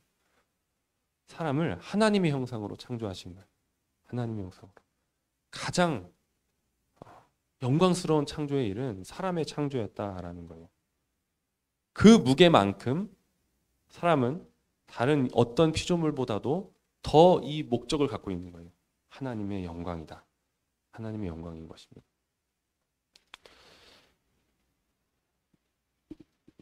하나님께서 왜 인류를 창조하셨는가에 대한 이 성경에 몇몇 구절들이 있습니다. 제가 쭉 읽어드릴게요. 이사야 43장 7절 내가 내 영광을 위하여 창조한 자를 오게 하라. 그를 내가 지었고 그를 내가 만들었느니라. 라고 이사야 43장에서 말씀하시고 또 61장 그들이 의의 나무 곧 여호와께서 심으신 그 영광을 나타낼 자라 일컬음을 받게 하려 하심이라. 영광을 나타낼 자들, 영광을 위하여 내가 창조한 자. 이게 사람이 지어진 그 모습이라는 거예요. 이것들을 잘 표현한 우리 믿음의 선진들의 유산이 있는데요. 제가 몇 번 말씀을 드렸던 소요리 문답이라는 웨스트민스터 소요리 문답이라는 그 107개의 문답서가 있어요. 그 시작이 들어보셨을 텐데 시작은 이렇게 시작됩니다. 제 첫 번째 질문이에요. 사람의 제일 되는 목적이 무엇인가? 라는 거죠. 뭐예요? 사람의 제일 되는 목적은 하나님을 영화롭게 하고 그분을 영원토록 즐거워하는 것입니다. 이게 사람의 제일 되는 목적이라는 거예요. 사람의 제일 되는 목적. 그리스도인의 제일 되는 목적이 아니라요. 사람의 제일 되는 목적. 하나님께서는 사람을 창조하실 때 이 목적을 주신 거예요. 스스로 목적을 정하는 건 없어요. 사실. 사람들이 그렇게 살아가고 있지만 내 목적이 뭐예요? 내가 이 세상에 존재하는 목적이 뭐지? 라고 하면서 하나님을 빼고 생각하니까 그냥 자기 스스로 그것을 정할 수밖에 없는 거죠. 근데 자기가 스스로 정한다라고 하지만 사실 그것도 아니지만 어쨌든 하나님께서 우리에게 주신 목적은 나를 영화롭게 하고 나를 영원토록 즐거워하는 것이다 라고 하시면서 우리를 지어주신 거예요. 이것이 우리의 목적인 것입니다. 그러니까 지금 창조만 생각해 볼 때도 뭐예요? 우리는 어떻게 살아야 돼요? 하나님의 영광을 위해 살아야 되는 거예요. 창조만 생각할 때에도 아담이 에덴 동산에서 어떻게 살았을까요? 하나님의 영광을 위하여 살았습니다. 아담이 에덴 동산에 있었던 것은 그냥 농부로 있었던 게 아니에요. 하나님께서 온 피조 세계를 우주적인 성전으로 지으시고 그 가운데 에덴 동산을 지성소로 두신 거예요. 그리고 거기에 사람을 지으신 거죠. 그럼 그 사람은 뭐예요? 성전 안에 있는 사람을 우리가 뭐라고 불러요? 제사장이라고 부르는 겁니다. 제사장은 자기의 일을 하는 사람이 아니에요. 자신의 유익과 자신의 만족을 위하여 일하는 사람이 아니에요. 하나님을 위하여 섬기는 사람입니다. 그게 제사장인 것이죠. 네, 창조만 보더라도 우리는 어떻게 살아야 되는지 알 수가 있는 거예요. 하나님을 영화롭게 하는 그 삶을 살아야 되는 것이죠. 네, 여기까지 하고 6분 쉬고 8시 20분에 다시 모이도록 하겠습니다. 네, 8시 20분에 모겠습니다. 네, 시작하겠습니다. 네, 요 앞에 했던 얘기는 창조만 보더라도 하나님의 영광을 위하여 살아야 함이 명백하게 나타나 있다라는 것이죠. 창조만 보더라도. 그러니까 일반 계시 안에서도 이것이 충분하게 드러나 있다라는 거예요. 일반 계시 안에서도. 그런데 이런 것들이 분명하게 드러나 있는데 왜 사람들이 그렇게 살지 못하는가? 하나님을 떠나 있는가? 믿음으로 들어오지 못하는가? 그것을 보지 못하는 거죠. 아무리 온 만물이 하나님의 영광을 선포하고 있어도 그것을 보지 못하는 거예요. 볼 수 있는 눈이 없는 거예요. 하나님께 대하여 죽었기 때문인 것이죠. 근데 우리는 그것을 이제 알 수 있는 거죠. 알 수 있는 거예요. 특별 계시를 받은 사람들만이 이 일반 계시를 바르게 바라볼 수가 있게 되는 거예요. 그래서 이 창조에 대해서 이야기할 때 그렇구나, 그렇지라고 반응할 수 있게 되는 것이죠. 두 번째는 이제 창조를 넘어 구원에 대해서 살펴볼 것입니다. 이 11장 36절을 통해서 생각해 볼 필요가 있는 것은 단순히 창조뿐만이 아니라 복음, 구원에 대해서도 생각을 해 보아야 한다라는 거예요. 구원의 복음에 대해서 살펴봐야 되는 것이죠. 왜냐하면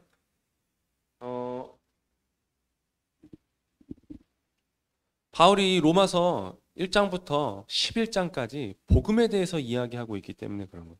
복음에 대해서 이야기하고 있기 때문에 계속 이렇게 논리적으로 계속 끊임없이 이 복음에 대한 이야기들을 계속 해오는 것이죠. 네, 이 문맥에서 우리는 구원 역시 하나님에게서 하나님으로 말미암아 하나님의 영광을 위해 나온다는 것을 발견하게 됩니다. 사실 우리는 이것을 계속 살펴본 거예요. 이전에 이 오직에 대한 이 진리들을 살펴볼 때 구원도 하나님에게서 나오고 하나님으로 말미암고 하나님께로 돌아간다라고 하는 이것을 계속 이렇게 배워오는 것이죠. 구원은 하나님에게서 나옵니다. 아멘이시죠? 구원은 하나님에게서 나옵니다. 이것 우리는 오직 은혜에서 살펴본 거예요. 구원이 우리에게서 시작된 게 아니다. 구원은 뭔가 우리 안에서 무언가를 보시고 반응으로서 하나님께서 주시는 게 아니다. 하나님께서 은혜로 그냥 저주를 받기에 합당한 우리에게 은혜를 베풀어 주신 것이다.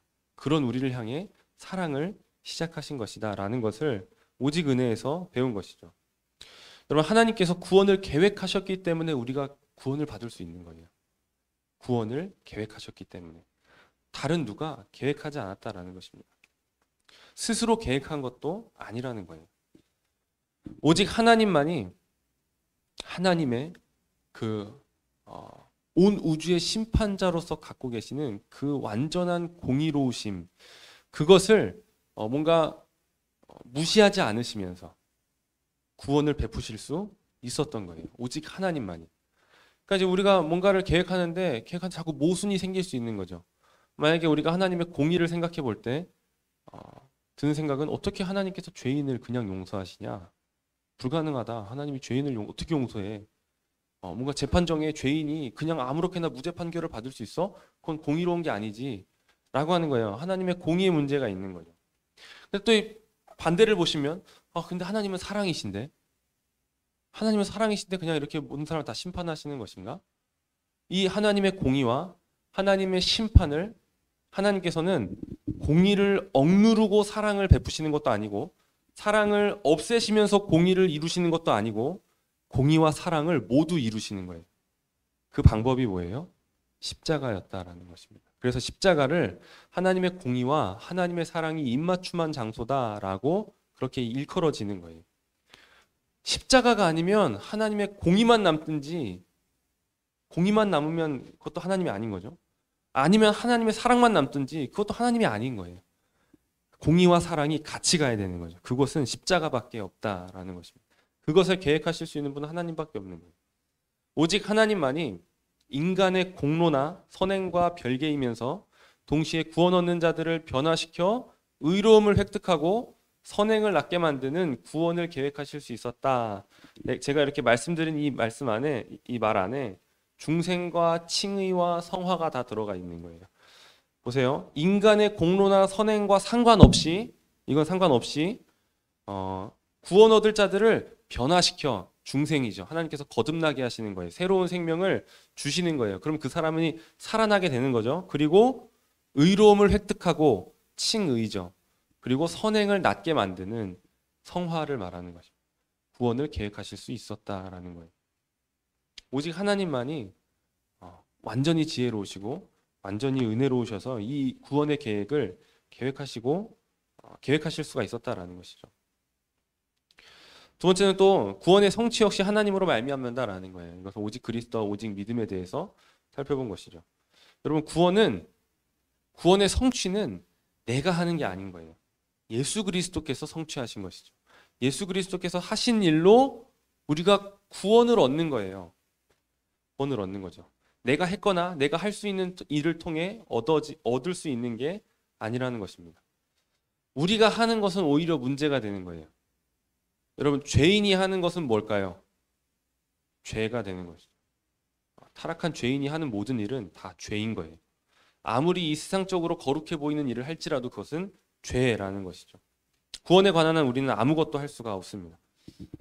이런 찬양 시가 있다고 합니다. 죄의 값을 치르기에 충분할 만큼 선한 이가 달리 없네. 그분만이 하늘의 문을 여시고 우리가 들어가게 하시네. 라는 거예요. 죄의 값을 치를 수 있는 분은 그리스도밖에 없으시다. 그분이 우리가 그 하늘의 문을 여는 게 아니라 그리스도께서 하늘의 문을 여시고 우리가 들어갈 수 있게 하셨다라는 거예요. 오직 그리스도께서 하신 일을 나의 행위가 아니라, 나의 어떤 공로가 아니라 믿음으로 말미암아 거저 얻게 해주신다라는 거예요. 이것이 우리가 갖고 있는 구원의 복음입니다. 구원의 복음. 나는 아무것도 아니고 하나님이 행하셨습니다. 라는 것을 고백하는 것이죠. 종교개혁자들에게 이 오직, 오직은 어떤 의미였는가를 제가 있네요. 네. 오직 성경. 자, 오직은 홀로를 뜻하는 거죠. 영어로 하면 언론이 되는 것입니다. 종교개혁자들은 이 성경과 그리스도의 사역과 은혜와 믿음, 그러니까 이 앞선 네 개의 오직이죠. 성경, 그리스도의 사역, 은혜, 믿음이 모두 다 하나님의 영광을 위한 것이다 라는 강한 확신이 있었던 거예요. 오직 성경인 것이죠. 오직 성경. 오직 성경은 다 들으셨긴 했는데 그래도 리뷰를 한번 해드리면 교회 전통이나 교회 회의가 아니라 또 개인적인 어떤 생각이나 개인적인 어떤 감정이 아니라 오직 성경만이 우리의 최종적인 권위가 된다라는 거예요. 내가 아무리 어떤 것을 경험하고 체험했어도 어떤 것을 느꼈어도 성경에서 그것이 잘못되었다라고 하면 그게 맞다라는 거예요. 아무리 교회 회의가 이런 결정들을 하고 교회 전통으로 이런 것들이 있었다라고 해도 하나님의 말씀이 그것이 아니다라고 하면 아니라는 거예요. 아니라는 거죠. 물론 성경만이 권위다라고 하는 걸 말하는 건 아니에요. 여러분 성경만이 권위이면 어떻게 돼요? 신앙 서적을 읽으면 안 돼요. 학교에서 지금 어떤 이 신약 시대 가운데 쭉 정립되어 온 정통의 신학을 배우는 일들을 해서는 안 돼요. 신학이 감히 어떻게 신학이? 어떻게 감히 아무리 그 사람이 위대한 삶을 살았어도 그 사람의 책이 어떻게 감히 성경과 성경만이 권위다라고 하는 것도 잘못된 거예요. 성경이 최종적인 권위라는 거예요. 어떤 신학이든 어떤 책이든 신앙 서적이든 그것이 성경 위에서 합당하면 그것을 우리는 볼 수 있는 거예요. 받을 수 있는 거죠. 도움을 얻을 수 있는 거예요. 우리에게 유익한 것이 될 수 있는 거예요. 하지만 성경과 다르다라면 그것을 우리는 버릴 수 있어야 된다라는 거예요. 모든 것을 판단하는 것이 성경이 되어야 한다라는 것이죠. 성경에 비추어 옳으면 받고 아니면 거절하는 것입니다. 왜 이렇게 하는 거예요? 하나님께 영광을 돌리기 위하여. 오직 성경이 되어야 하는 이유는 오직 하나님께 영광을 돌리기 위해 그렇게 해야 된다라는 거예요. 하나님의 말씀만이 최종의 권위다. 가장 궁극적인 권위다. 라는 건 결국 하나님께 영광을 돌리고 있는 거예요. 하나님께 모든 영광을 돌리는 것이죠. 하나님만이 옳습니다. 라는 고백인 것입니다. 오직 그리스도, 우리의 구원이 오직 예수 그리스도를 통해서만 이루어졌다라는 거예요. 우리에게는 구원을 얻을 만한 어떤 공로가 없다라는 거예요. 이 공로는 우리가 어떤 성취하는 것도 아니고 우리가 행한 어떤 일로 만들어지는 것도 아니고 철저히 우리와 상관없이 마틴 루터가 스스로의 의를 만들려고 그렇게 노력하는 삶을 살았는데 깨닫고 나서 보니까 그 의는 우리가 만들어야 되는 게 아닌 거예요. 내가 아닌 바깥에서 외부에서 예수 그리스도께서 이루신 의를 믿음이라는 것을 통하여 거저받는 그 일이라는 거죠. 철저히 우리 바깥에서 성취된 거예요. 십자가상에서의 그리스도의 죽음은 우리 죄를 위한 완전한 속죄가 되셨으며 우리가 하는 어떤 일도 속죄를 이루거나 거기에 도움을 드릴 수가 없는 거예요. 예수 그리스도의 십자가에 우리는 하나도 도움을 주지 않았어요. 오히려 우리는 예수님을 십자가에 못 박은 사람들이 되는 것이죠. 이 그리스도께서 이루신 의가 구원의 성취가 어떻게 우리에게 적용되는가? 그것도 우리의 의가 돌려지지 않아요. 우리에게 어떤 공로가 돌려지지 않아요. 그 구원이 우리에게 적용되는 것 또한 성령께서 적용해 주시는 것입니다. 우리에게 믿음을 주셔서 그 믿음을 고백하게 하심으로 그 완성된 의를 우리에게 주시는 것이죠. 그러니까 제가 했어요 라고 할 만한 게 하나도 없는 거예요. 전적으로 바깥에서 만들어진 것이고 그것이 우리에게 온 것도 전적으로 우리와 상관없이 바깥에서 이루어진 일이다 라는 것입니다. 그래서 이 의가 바깥에서 왔기 때문에 낯선 의라고 하는 거예요. 낯선 의다. 영어로 하면 alien righteousness라고 하는 단어입니다. 바깥에서 외부에서 온 의다. 낯선 의다라는 것이죠. 이 의는 오직 예수님에게서 오는 것입니다. 종교개혁자들이 이 오직 그리스도를 외쳤던 이유는 그것이 하나님께 영광이 되기 때문에 오직 하나님께 영광을 돌리기 위해서 이 오직 그리스도를 외친 거죠. 이 오직 그리스도가 아니면 내가 그 구원의 공로를 만든 거야 라고 하면 그 영광을 자기가 갖게 되는 거예요. 하나님께 돌려져야 할 영광이 모든 일들 안에서 모든 세상이 다 하나님께 영광을 돌려야 되는데 이 구원에 대하여 그거 내가 한 거예요 라고 하는 순간 하나님께 돌려져야 할 영광을 우리는 도둑질하게 된다라는 것입니다. 지금 이 모든 것들이 다 그렇게 이루어지고 있는 거예요. 오직 은혜도 마찬가지입니다. 하나님께서 죄인을 구원하실 때 그러니까 죄인이 어떤 하나님께 무언가 요구해서 하는 게 아니라는 거죠.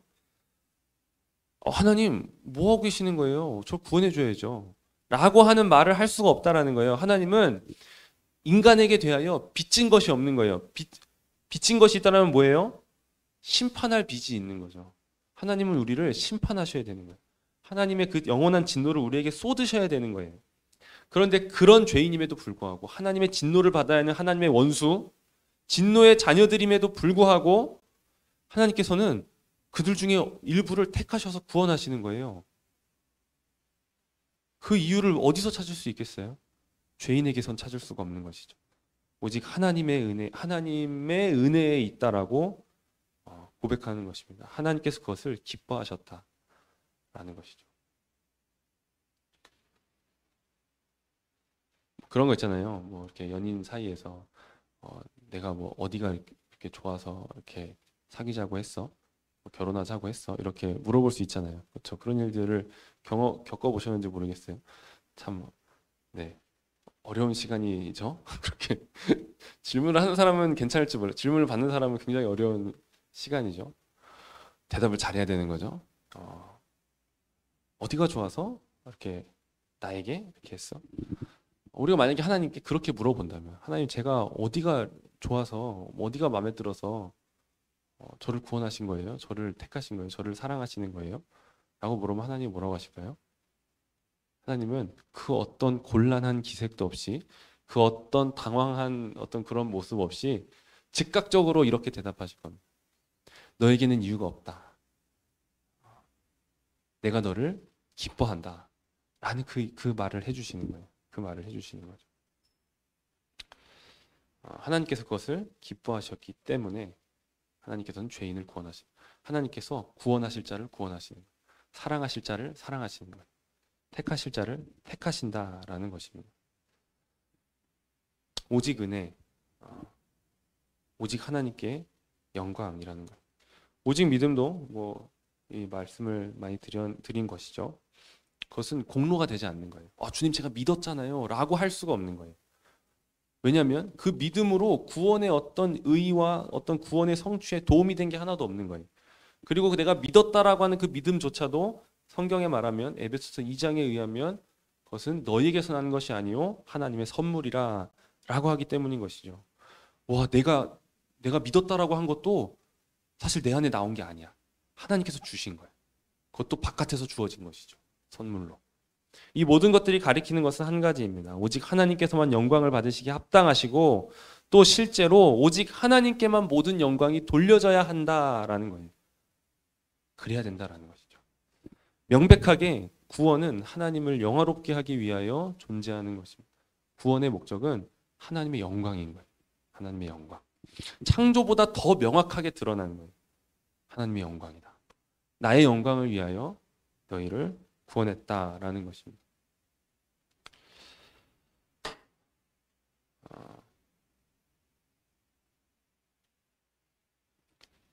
바로 이게 나오네요. 네. 오직 하나님께 영광. 그러니까 우리가 어떻게 살아야 되겠습니까? 하나님께서 여러분을 창조하셨습니다. 그뿐 아니라 창조하셨는데 그 창조된 것을 모르고 그냥 이 죄 가운데 자기가 이 죄 가운데 있는 줄도 모르고 죄로 인한 비참한 가운데 있는 줄도 모르고 그냥 그렇게 죽었어도 그냥 아무런 할 말이 없는 우리를 하나님께서 구원해 주신 거예요. 구원해 주신 것이. 그럼 우리가 어떻게 살아야 하겠는가?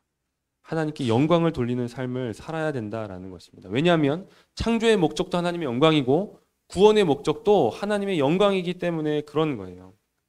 모든 창조가 하나님에게서 나오고 하나님으로 말미암고 하나님에게로 돌아간다면 또 구원도 마찬가지로 주에게서 나오고 주로 말미암고 주에게로 돌아간다면 창조된 자이고 또한 더욱이 구속된 자로서 우리는 주에게서 나오고 주로 말미암고 주에게로 돌아가야 하는 것입니다. 시작과 그 과정과 모든 내 인생의 결말이 주님께 영광이 되고 싶습니다 라고 하는 소원이 있으셔야 되는 거예요. 있으실 거예요. 하나님의 영광을 위하여 살고 싶습니다 라고 하는 그 소원이 있으실 거예요. 우리 안에 내주하시는 성령님께서 그 원을 주시는 거예요. 주시는 것이죠. 그래서 이 자리에 있다고 저는 생각합니다. 그래서 여러분이 이 자리에 있다라고 생각을 하는 것이죠. 몇 가지 카테고리를 나눠서 얘기를 좀 더 드리면, 천부적인 재능이 있다면, 여러분 재능이 있으신가요? 어떤 재능을 갖고 계신가요? 재능이 있으세요? 어떤 재능이 있으세요? 여러분, 근데 여러분에게 있는 모든 것이 사실 다 천부적이에요. 다 천부적이에요. 여러분이 잘하는 그게 대단한 일인 것 같이 느껴지든 사소한 것 같이 느껴지든, 여러분이 하실 수 있고 무언가 능력이 있다라고 생각되는 그 모든 것들은 다 사실 천부적이에요. 여러분의 성격도 천부적이에요. 다 하나님께서 각 사람에게 주신 거예요. 사람을 따라 능력을 주시고 다 모든 것을 공급해 주고 계시는 거죠. 그래서 사실 우리에게 있는 것들 중에 하나님께서 주시지 않은 것을 주시지 않은 것? 하나님께서 주시지 않은 것만 남기고 다 버려라라고 하면 우린 다 버려야 돼요. 다 버려야 되는 거예요. 우리 생명까지도 버려야 되는 거예요. 하나님께 의존되지 않은 것은 하나도 없어요. 하나님께서 창조 주신 거예요. 하나님이 창조 주시라는 건 그 모든 것들은 다 하나님께 의존되어 있다는 거예요. 우리의 모든 것은 사실 다 하나님에게서 온 것입니다. 특별히 물론 이걸 생각하셔야 돼요. 지금 이 세상은 타락한 세상이다. 타락한 이 세상에 이 타락의 영향 가운데 있는 것들을 생각하셔야 되는 거예요. 그래서 이 나에게 있는 모든 것들이 하나님께로부터 왔다라고 생각할 때 주의해야 될 것은 좋은 것들에 대하여 하나님께로부터 왔다라고 생각을 하셔야 돼요. 좋은 것들에 대하여. 죄에 속한 것들에 대하여는 나의 죄된 본성으로부터 온 것이고 이 타락한 세상으로부터 온 것이다라고 생각을 하셔야 되는 거죠. 여러분에게 있는 모든 좋은 것들을 생각해 보세요. 그것들은 다 하나님께서 주신 것입니다. 다 하나님께서 주신 거예요. 하나님의 주권에 의해 여러분 각자에게 주어졌다라는 것이죠. 그것은 물론 여러분에게 가까운 이유도 있어요. 여러분 자신을 위한 것이기도 해요. 하지만 그것이 궁극적인 이유는 아닌 거예요. 여기는 어떤 형제가 피아노를 잘 쳐요. 그 피아노를 잘 치는 것은 단지 그 사람만을 위한 게 아니라는 거예요. 더 고상한 목적이 있는 거예요. 하나님의 영광인 거예요. 하나님의 영광. 피아노 치시잖아요. 네. 자기 자신의 만족과 유익만을 위해서 이 피아노 치는 일들을 사용하면 나쁜 놈인 거예요. 나쁜 놈이에요. 하나님의 영광을 위하여 주어졌다라는 것입니다. 베드로전서 4장 10절에 이렇게 말씀하십니다. 각각 은사를 받은 대로 하나님의 여러 가지 은혜를 맡은 선한 청지기 같이 봉사하라. 은사를 나눠주시는 분은 성령님이시다라고 신학에서 정리를 하고 있습니다. 은사를 주시는, 각각에게 은사를 주시는 거죠. 그것을 주신 분은 하나님이신 거예요. 그러면 우리는 어떤 자세를 갖고 있어야 되는가? 우리에게 있는 이 모든 허락된 좋은 것들을 갖고 있다라고 할 때 청지기의 마음을 갖는 것입니다. 하나님께서 내게 이것을 맡겨주셨다. 하나님의 것인데 그냥 나 잘 먹고 잘 살라고 이거 주신 게 아니라 하나님의 영광을 위하여 사용하라고 이것을 내게 맡겨주셨다라고 하는 이 청지기 정신이 있어야 되는 거예요. 그리고 11절에 이렇게 말하는 겁니다. 그래서 11절에 만일 누가 말하려면 하나님의 말씀을 하는 것 같이 하고 누가 봉사하려면 하나님이 공급하시는 힘으로 하는 것 같이 하라. 이는 범사의 예수 그리스도로 말미암아 하나님이 영광을 받으시게 하려 함이니 그에게 영광과 권능이 세세에 무궁하도록 있느니라. 너희들에게 은사가 있냐? 선한 청지기 같이 하고 그것으로 하나님이 영광을 받으시게 해라. 라고 지금 사도 베드로께서 말씀하시고 계시는 겁니다. 사도 바울께서도 고린도전서에서 이렇게 말씀합니다. 고린도전서 4장 7절인데요. 내게 있는 것 중에, 그러니까 너한테 있는 것 중에 받지 아니한 것이 무엇이냐 라는 거죠. 받지 않은 게 뭐가 있냐? 다 하나님께 받은 것이 아니냐? 네가 그것을 받았은즉 어찌하여 받지 아니한 것 같이 자랑하느냐? 야, 그거 하나님이 주신 건데 왜 너는 하나님이 안 주신 것처럼 마치 너한테 원래부터 속해 있는 것처럼 네가 잘난 것처럼 자랑하고 있느냐? 라는 거예요. 여러분, 우리에게 무언가가 있잖아요. 잘하는 게 있을 수 있어요. 근데 그게 자랑이 될 수가 없어요. 하나님께서 우리에게 맡겨주신 거예요. 하나님께서 우리에게 주셨다라는 거죠. 우리에게 있는 모든 것들은 모든 좋은 것들은 다 하나님께서 주셨다라는 것입니다. 그렇다면 우리는 그것을 사용해서 하나님을 영화롭게 해야 되는 거예요. 하나님께 영광을 돌리는 것이죠. 구원을 받았다면 구원이 하나님에게서 시작했고 예수 그리스도의 삶과 죽음을 통해 마침내는 십자가를 통해 성취되었고 또 그것의 목표는 궁극적인 목표는 하나님의 영광이다라고 말씀을 드린 것이죠. 그렇다면 내가 구원받은 것, 여러분이 구원받은 것, 그것은 나의 선택이나 여러분의 선택이 아닌 거예요. 내가 예수님 믿는 걸 선택했지 라고 말하는 순간 구원의 공로를 여러분에게로 돌리고 있는 것입니다.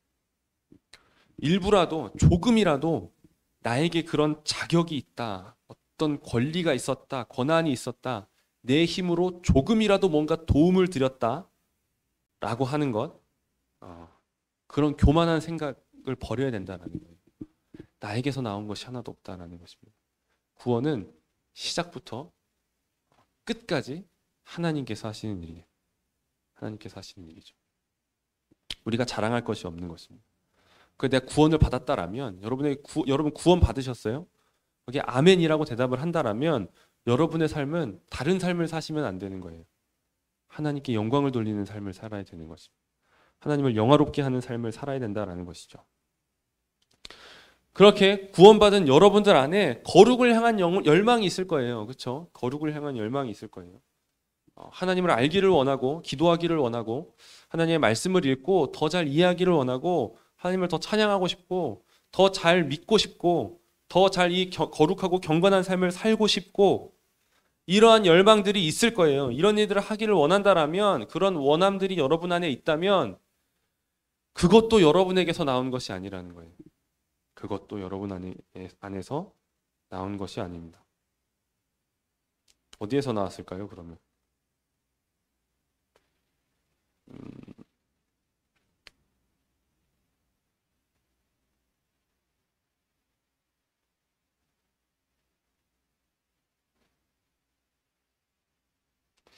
빌립보서 말씀일 텐데 빌립보서 2장 12절 13절 빌립보서 2장 12절 13절 좀 중요한 말씀이니까 제가 읽겠습니다. 같이 읽으면 좋겠어요. 그러므로 나의 사랑하는 자들아 너희가 나 있을 때뿐 아니라 더욱 지금 나 없을 때에도 항상 복종하여 두렵고 떨림으로 너희 구원을 이루라. 여기까지만 보면 우리가 뭔가 구원을 이루어야 되는 게 있나 본데 라고 할 수 있지만 13절까지 같이 읽어야 되는 거예요. 너희 안에서 행하시는 이는 하나님이시니 자기의 기쁘신 뜻을 위하여 너희에게 소원을 두고 너희가 행하게 하시나니 라는 말씀인 거예요. 너희 구원을 이루라. 두렵고 떨림으로. 여러분 거룩하셔야 됩니다. 경건하게 사셔야 됩니다. 하나님의 영광을 위하여 사셔야 됩니다. 라고 말하는데 그런 삶을 살기를 원하고 또 그렇게 애쓰는 삶을 살 때 우리가 생각해야 되는 건 뭐냐면 내 안에서 행하시는 이가 하나님이시다 라는 거예요. 성령께서 우리 마음속 깊숙한 곳에 내주하셔서 거기서부터 하나님이 기뻐하시는 그 뜻을 위하여 하나님이 기뻐하시는 그 일을 원하게도 하시고 행하게도 하신다라는 거예요. 여러분에게 어떤 거룩한 원함이 있다라면 그것은 여러분에게서 나온 것이 아니라 여러분 안에 내주하시는 성령님께서 그러한 원함을 주시고 계신다라는 거예요. 거룩한 소원은 거룩한 하나님에게서 나오는 것입니다. 그렇게 우리 안에 그 열망들이 생겨나는 것이죠. 그 열망들의 목적은 뭐예요? 하나님의 영광이라는 것입니다. 하나님의 영광. 그냥 그 거룩한 열망들을 보고, 야, 내가 이렇게 말씀을 사모해, 내가 이렇게 기도에 열심이야, 대단한데? 라고 뿌듯해하고 누군가를 향하여 자랑하라고 그런 열망을 성령께서 주시지 않는다는 거예요. 만약에 그렇게 간다라면 그것은 성령님께서 주신 거룩한 진정한 열망이 아닐 것입니다.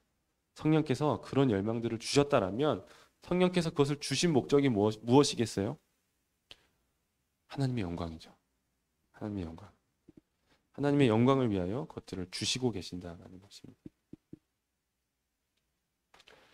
영적인 승리를 경험했다면 우리는 구원을 받았지만 여전히 타락한 세상에 살고 있습니다. 죄와 악이 끊임없이 우리를 공격하고 유혹하는, 수단과 방법을 가리지 않고 할 수만 있다면 마치 지옥에 같이 데리고 갈 수 있는 것처럼 그렇게 우리를 공격하고 유혹하는 세상에 우리가 살고 있는 거예요.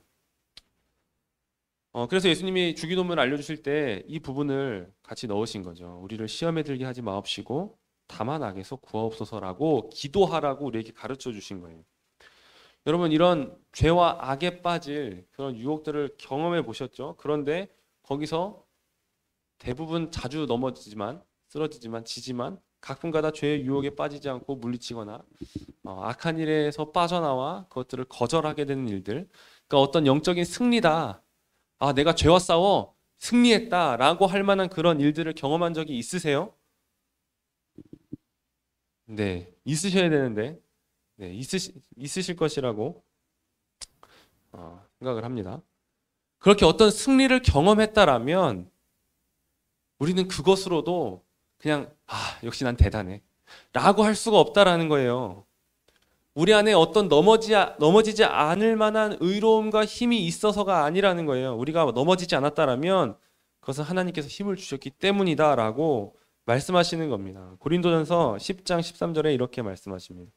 사람이 감당할 시험 밖에는 너희가 당한 것이 없나니 오직 하나님은 미쁘사 너희가 감당하지 못할 시험당함을 허락하지 아니하시고 시험당할 즈음에 또한 피할 길을 내사 너희로 능히 감당하게 하시느니라. 우리가 넘어지되 완전히 넘어지지 않고 다시 또 일어나서 회복될 수 있는 것도 우리 안에 어떤 스스로 일어날 만한 힘과 능력과 어떤 거룩함이 있어서가 아니라는 거예요. 하나님께서 피할 길을 내시는 거예요. 하나님께서 다시 일으켜 주시는 거죠. 그렇기 때문에 우리가 하나님께서 우리를 보호하시고 우리에게 다시 일어설 힘과 또 때로는 그것들을 피하게 하실 어떤 이 승리를 주시는 어떤 그런 능력이 있기 때문에 우리가 그것을 경험하게 된다는 거예요. 그럼 거기에다 대고 우리가 저 대단하죠? 라고 할 수가 없는 거예요. 주께서 하셨습니다. 가 되는 것이죠.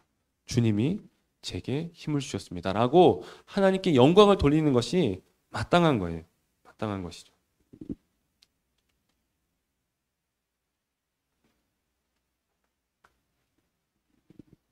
그리스도인으로서 사역을 하고 있다라면 사역을 하고 계세요? 사역이라고 하니까 뭔가 거창한 이렇게 앞에서 설교하는 일, 어떤 말씀 사역 이런 것만이 아니라 여러 가지 봉사에 이 복음을 위하여 같이 애쓰고 수고하는 그런 여러 가지 모양들의 일에 같이 하고 있다라면 여러분 사역을 하고 있다라고 말하실 수 있는 거예요. 사실 모든 그리스도인은 복음의 사역에 참여해야 돼요. 복음의 사역에. 복음의 진전을 위하여 이 세상 가운데 지금 이 열방에 이 복음이 들어가지 않은 민족을 향하여 복음이 들어갈 수 있도록 이 선교하는 일에 애써야 되고 또 우리 사회에 또 교회 안에 어떤 이런 이 복음의 사역을 위하여 애써야 되는 거죠. 다 같이 참여해야 되는 거예요.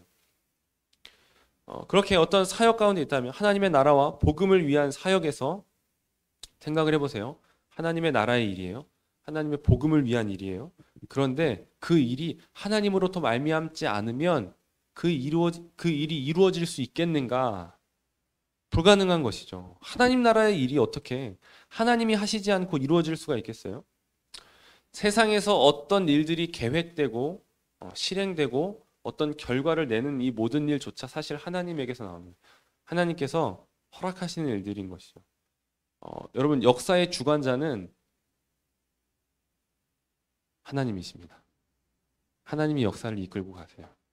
하나님이 처음부터 태초에 하나님이 천지를 창조하시니라 라고 하시는 그 시간부터, 그 순간부터 영원까지 역사의 주관자는 하나님이신 거예요. 하나님이시죠. 이 세상의 이 모든 일들이 다 하나님께서 역사하시는, 운행하시는 거예요. 세상의 일들에 대하여 그럴진데 그리스도인으로서의 사역, 하나님 나라의 일, 복음의 사역은 더욱더 그런 거예요. 영적인 일은 하나님의 영을 통해서만 이루어진다라는 것을 기억하셔야 됩니다. 이것을 인식해서 오직 그 일이, 그 복음의 사역이 성령을 통해 이루어지도록 해야 되는 거예요. 성령을 구하면서 그 일을 해야 되는 것이죠. 또 고린도전서 2장 13절에 이렇게 말합니다. 영적인 일은 영적인 것으로 분별하느니라 라는 거죠. 영적인 것은 하나님의 성령으로 말미암아 분별되고 이루어질 수밖에 없다라는 거예요. 여러분, 부흥을 일으키는 주체는 성령이십니다. 교회를 세우시는 것도 성령이신 거예요. 한 영혼을 회심시키는 것도 성령인 거예요. 지금 가장 큰 것에서 그 다음 일로, 그리고 지금 작은 일로 왔죠. 그러니까 이 모든 한 영혼을 살리고 어떤 교회를 세우고 어떤 이 민족의, 어떤 나라의, 어떤 시대에 부흥을 주시는 이 모든 일들, 영적인 모든 일들은 다 성령께서 하시는 일이시다라는 거예요. 성령이 하지 않으셨으면 그 일이 이루어지지도 않고, 만약에 그런 일들이 일어났다라고 하면 그것은 가짜인 거예요. 성령께서 하시지 않았다라면.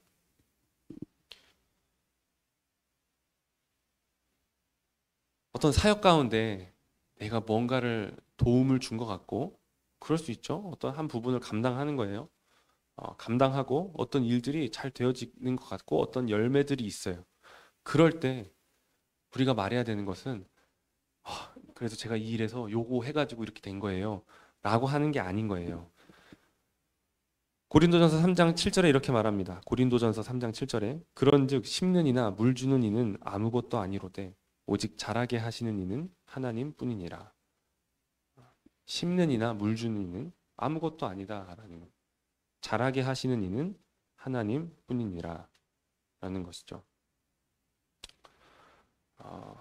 심는 거, 물 주는 거, 이거 쉬울까요? 쉬워요? 심고 물 주는 거? 쉽지 않아요. 저는 뭐 물론 농사를 지은 건 아니지만 이제 뭐 외할머니 댁에서 농사를 많이 지었으니까 뭐 이렇게 가끔 가면 뭐 고추밭에도 가고 뭐 이렇게 논에도 가고 뭐 이렇게 밭일 이렇게 좀 도와드릴 일이 있었는데 결코 쉽지가 않아요. 땡볕에서 조금만 있어도 막 진짜 막 땀이 뻘뻘 나고 그런 거죠. 이게 쉬운 일이 아니에요. 그런데 그렇게 농사를 짓는 일이 단지 심고 물 주는 것에 능력이 있어서, 가꾸는 것에 능력이 있어서 그 작물이 자라고 좋은 열매를 맺는가? 그게 아니라는 거예요. 되게 신기하지 않아요? 화분에 씨앗을 심고 계속 물을 줘요. 막 이게 5년을 키웠어요. 그래서 막 무성한 나무가 됐어요. 한 건 뭐예요? 물만 준 거예요. 물을 준 거예요. 근데 그게 자란 거예요. 근데 사람이, 이 죄인 된 사람은 뭐냐면 자기가 물 준 거를 기억해요. 야, 내가 얼마나 열심히 물 줬는지 알아? 내가 하루도 빠지지 않고 물을 줬어. 자라게 하는 능력이 어디에 있는지는 모르는 거예요. 하나님께 있다라는 거예요. 여러분, 물 줘서 자라는 게 얼마나 신기해요. 물 줬는데 자라는 거예요. 자라는 거죠. 막 자라는 거예요. 이게 5년이 10년이 지나니까 막 이파리가 무성하고 뭔가 열매를 맺는 나무가 되는 거죠. 이게 신기한 거예요. 여기에 능력이 있다라는 거죠. 10년이나 물 주는 이는 아무것도 아니로되 오직 자라게 하시는 이는 하나님이시다. 이 영적인 일들 가운데 열매를 맺으시게 하시는 분이 하나님이시다라는 걸 아는 사람은 자기가 어떠한 수고를 했어도 그 수고가 많고 적고가 문제가 아닌 거예요. 그냥 자기의 온 생명을 다 바쳐서 그 일을 했어도 주님, 저는 아무것도 한 게 없습니다 라고 고백을 하는 거예요. 하나님이 이 일을 하셨습니다. 하나님께서 모든 열매를 취하시고 모든 영광을 받으소서라고 하는 고백을 하게 되는 것이죠. 모든 사역 가운데 영광을 받으실 분은 오직 하나님이시다라는 거예요. 마지막으로 우리 시대 종교개혁과 같은 부흥을 원한다면 그런 부흥을 원하시나요? 요즘 많이 이 비관적인 어떤 그런 분위기들이 많이 있어서 낙관적일 때도 있었지만 지금은 비관적인 것 같아요.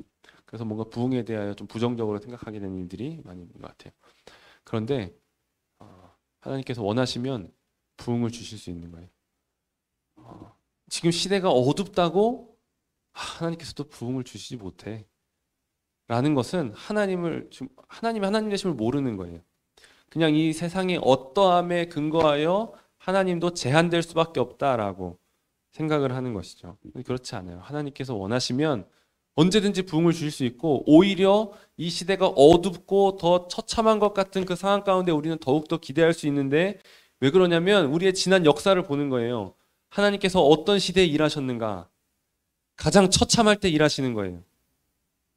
가장 어둡다라고 할 때 하늘로부터 하늘문이 열리고 빛이 쏟아지는 거죠. 위대한 종교개혁의 일이 16세기에 이루어졌던 것입니다. 교회가 가장 어둡다라고 했을 그때. 지금 우리가 이 코로나 시국에 교회들 안에 사람들이 많이 떠나고 있는 어떤 그런 소식들을 듣잖아요. 그런데 그런 소식들이 있는가 한편으로는 저기 어떤 선교지 같은 데서는 다른 일들이 일어나는 거예요. 오히려 교회 사람들이 넘치게 되는 일들이 일어나고 있다라는 얘기를 듣고 있어요. 지금도 하나님께서 부르시는 사람들이 있는 거죠. 보세요, 되게 절망적이잖아요. 이럴 때 무슨 교회에 어떻게 사람들이 와? 라고 하는 지금 오고 있다라는 거예요. 하나님께서 부르시면 오시는 거예요. 뭔가 이 세상에 어떠함에 달려있지 않다라는 것이죠. 우리 시대에 종교개혁과 같은 부흥을 원한다라면 그것이 가능한 유일한 길은 참된 신자들이 하나님을 다시 발견하는 거예요. 하나님께 다시 우리의 온 마음을 드리는 거죠. 그리고 오직 하나님의 영광을 추구할 때라는 것입니다. 그러면 우리는 오직 성경을 바라보게 되고, 오직 그리스도를 바라보게 되고, 오직 은혜와 오직 믿음을 바라보게 되는 거예요. 그렇게 되면 능력이 나타나게 된다라는 것이죠. 이 오직 하나님의 영광에 사로잡힌 사람들이 끊임없이 있었어요. 끊임없이 있다가 그것이 언제 폭발적으로 시작하게 되었냐면 마틴 루터의 95개조 그 논제, 그것을 이 비텐베르그 성당에 딱 붙여서 우리 이 면죄부에 대해서 이야기해보자 라고 했던 그때 이것이 폭발적으로 터지게 되는 것이죠. 끊임없이 그런 사람들이 있었던 거예요. 그냥 이게 뭔가 역사의 어떤 단절된 것 안에서 그냥 갑자기 뚝 떨어진 게 아니라 계속 그 마틴 루터 이전에 계속 그런 사람들이 있었던 거예요. 개혁자들이 끊임없이 있었던 거죠. 하나님의 영광을 추구하는 사람들이. 그래서 오직 성경을 바라보고 오직 그리스도, 오직 은혜와 오직 믿음을 바라봤던 그 사람들이 계속적으로 있어왔던 것이 마틴 루터 때에 와서 터진 거예요. 마틴 루터가 종교개혁의 공을 자기에게로 돌리지 않아요. 자기에게로 돌리지 않습니다. 하나님께서 그 일을 하신 것이죠. 그럴 때 교회는 회개하며 개혁될 것입니다. 회개와 함께 찾아오는 부흥이 진짜 부흥인 것이죠. 네, 여기까지가 오늘 강의의 모든 내용이었습니다. 이제 마치려고 합니다. 5주 동안 다 와주신 분도 계시고 중간에 이렇게 합류해 주신 분도 계신데, 지금 이 자리에 함께 있을 수 있어서 감사를 드립니다. 감사합니다. 이렇게 5주 동안 살펴본 이 5가지의 오직은요, 주로 제가 칭의에 대해서 많이 말했다라는 것을 기억을 하실 거예요. 계속 쭉 들어보신 분들은 칭의에 대해서 많이 말했죠. 왜냐하면 이것이 칭의를 가르쳐 주기 때문인 거예요. 우리가 하나님 앞에서 의롭다 여김을 받았다. 그런데 그 의롭다 여김을 받은 것이 어떻게 받은 것이냐에 대한 설명인 거예요. 그래서 이 설명을 붙여주는 거죠. 이 5가지 오직이. 우리는 오직 성경에서 말씀하시는 바 오직 그리스도의 십자가를 근거로 오직 은혜를 이유로, 오직 믿음을 수단으로 하여, 오직 하나님의 영광을 위하여 하나님 앞에서 의롭다 여김을 받았다라는 거예요. 이것이 5가지 오직이 우리에게 가르쳐 주는 것입니다. 여러분, 이 설명이 지금 많은 설명을 덧붙였잖아요. 이 5가지의 설명. 이 5가지의 문장 중에서 하나라도 뺄 수가 없는 거예요. 하나라도. 그냥 이 문장은 성경적으로 완성된 문장이다라고 생각을 하시면 돼요. 칭의에 대한 이해 가운데 우리가 이 중에 일부를 말할 수 있죠. 근데 이 일부를 말할 때 항상 그 일부의 배경에는, 그 밑에 근거에는 이 완전한 문장이 있어야 되는 거예요. 성경에서 말씀하시는 바 그리스도의 십자가를 근거로 오직 은혜를 이유로, 오직 믿음을 수단으로 하여, 오직 하나님의 영광을 위하여 의롭다 여김을 받았다라는 것이 있어야 되는 거예요. 이 5가지 오직이 함께 연결되어 있고 함께 움직인다라는 것이죠. 그래서 시작할 때 말씀드렸는데 앞선 4개의 오직은 이 마지막 오직 하나님께 영광으로 우리를 이끌고 간다라는 거예요. 거기로 도착하게 한다라는 거죠. 여러분, 우리의 도착지는 여기여야 되는 거예요. 오직 하나님께 영광. 오직 하나님께 영광. 파이브 솔라스 이 세미나의 목적은요, 여기에 있는 거예요. 오직 하나님께 영광. 여러분에게 제가 바라는 것은 하나입니다. 하나님께 영광을 돌리는 삶을 사시라는 거예요. 하나님을 영화롭게 하는 사람들로 여러분들이 일어나는 것이 제가 바라는 궁극적인 한 가지예요. 부차적인 것도 있는데요. 궁극적인 건 하나님을 영화롭게 하는 사람도 일어나는 것이고, 부차적인 것은 우리 함께 이 영광스러운 복음에 헌신하자라는 거예요. 영광스러운 복음에 헌신하자. 저희 단체 이름이 가스펠 무브먼트입니다. 가스펠은 복음이죠. 무브먼트는 운동이에요. 그래서 한글로 하면 복음 운동입니다. 저희가 붙들고 있는 말씀은 로마서 1장 16절의 말씀입니다.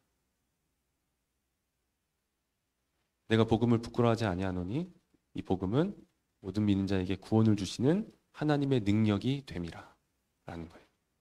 복음이 하나님의 능력이다라는 거예요. 이 복음만이 하나님을 영화롭게 하는, 모든 믿는 자에게 구원을 주시는 능력이 된다라는 것을 붙들고 있는 거예요. 그래서 단체 이름이 복음 운동이에요. 이 복음 운동의 일로 여러분들을 초청하는 것이기도 합니다. 응하지 않아 주셔도 괜찮아요.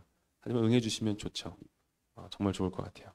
어쨌든 궁극적으로 원하는 것은 여러분들이 이 GM에서의 GM과 관련되어서 어떤 일을 하든지 하지 않든지 상관없이 저는 여러분들이 하나님을 영화롭게 하는 사람들이 되면 좋겠습니다. 여러분들이 오직 하나님께 영광을 돌리는 인생을 사시는 거예요. 그것을 바라는 것입니다.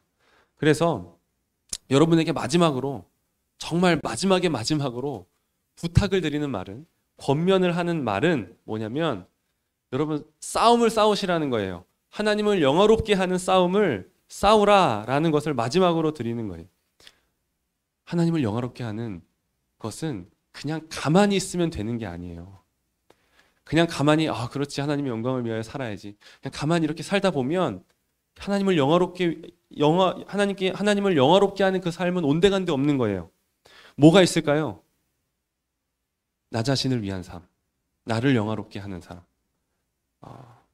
이 세상에 요리문답 1문답은 뭐냐면요, 사람의 제일 드는 목적이 무엇이냐? 사람의 제일 드는 목적은 자신을 영화롭게 하고 자신을 즐거워하는 것이다 라는 것이 이 세상의 요리문답의 1문답인 거예요. 이렇게 살게 되는 거예요. 싸우지 않으면, 깨어있지 않으면, 정신을 차리고 있지 않으면 그렇게 된다라는 것이죠. 여러분, 이것이 진정한 영적인 싸움일 것입니다. 나를 영화롭게 할 것인가? 하나님을 영화롭게 할 것인가? 나의 영광을 구할 것인가? 하나님의 영광을 구할 것인가? 여러분, 사탄의 전략은요, 되게 교묘해요. 교회를 가지 못하게 하는 데 있지 않아요. 지금 이렇게 이미 기독교가 들어와 있는 우리 한국을 생각해 본다라면 그런 거예요. 교회도 가고 말씀도 보고 기도도 하고, 그렇지, 이렇게 열심히 해야지. 교회에서 봉사도 열심히 하고 신앙적이고 종교적인 거 열심히 해. 하고 싶은 거 다 해. 다 할 수 있어. 너의 영광을 위해서, 너를 영화롭게 하는 방식으로 하나님께 관심을 두지 말고 너 자신에게 사로잡힌 사람이 되어서 그렇게 모든 것을 해라라는 거예요. 이것에 대하여 싸워야 되는 거예요. 싸워야 되는 거죠. 나를 영화롭게 할 것인가? 하나님을 영화롭게 할 것인가? 하나님께서 여러분에게 은혜로 말미암아 베푸신 일은, 행해 주신 일은 여러분의 그 지독한 자기 중심성에서 여러분을 자유케 하신 일이에요.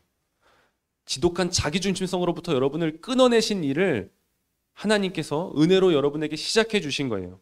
여러분에게 그리스도의 십자가로 말미암아 행해 주신 일은 여러분의 그 지독한 자기 중심성을 끊어내시는 일입니다. 여러분에게 믿음을 주셔서 행하신 일은 여러분의 지독한 자기 중심성을 끊어내시는 일이에요. 그런 사람은 이제 자기 자신을 위하여 살지 않는 거예요. 자기를 위하여 살지 않고 이제는 그리스도를 위하여, 그리스도 안에서 모든 영광을 받으시는 하나님을 위하여 살게 되는 것입니다. 하나님께 영광을 돌리는 삶을 살게 되는 것이죠. 여러분, 하나님께 영광을 돌리는 삶은요, 하나님을 영화롭게 하는 삶은 그냥 다들 부러워하고 와 진짜 멋있다, 와 정말 빛난다, 이렇게 스포트라이트를 받는 그런 멋진 자리에 올라서 주님께 영광입니다 라고 하는 이 한마디 말을 던지는 게 하나님을 영화롭게 하는 게 아니에요. 내가 행한 모든 일이 주에게서 나오고 주로 말미암고 주에게로 돌아감을 인정하고 그것을 고백하는 거예요.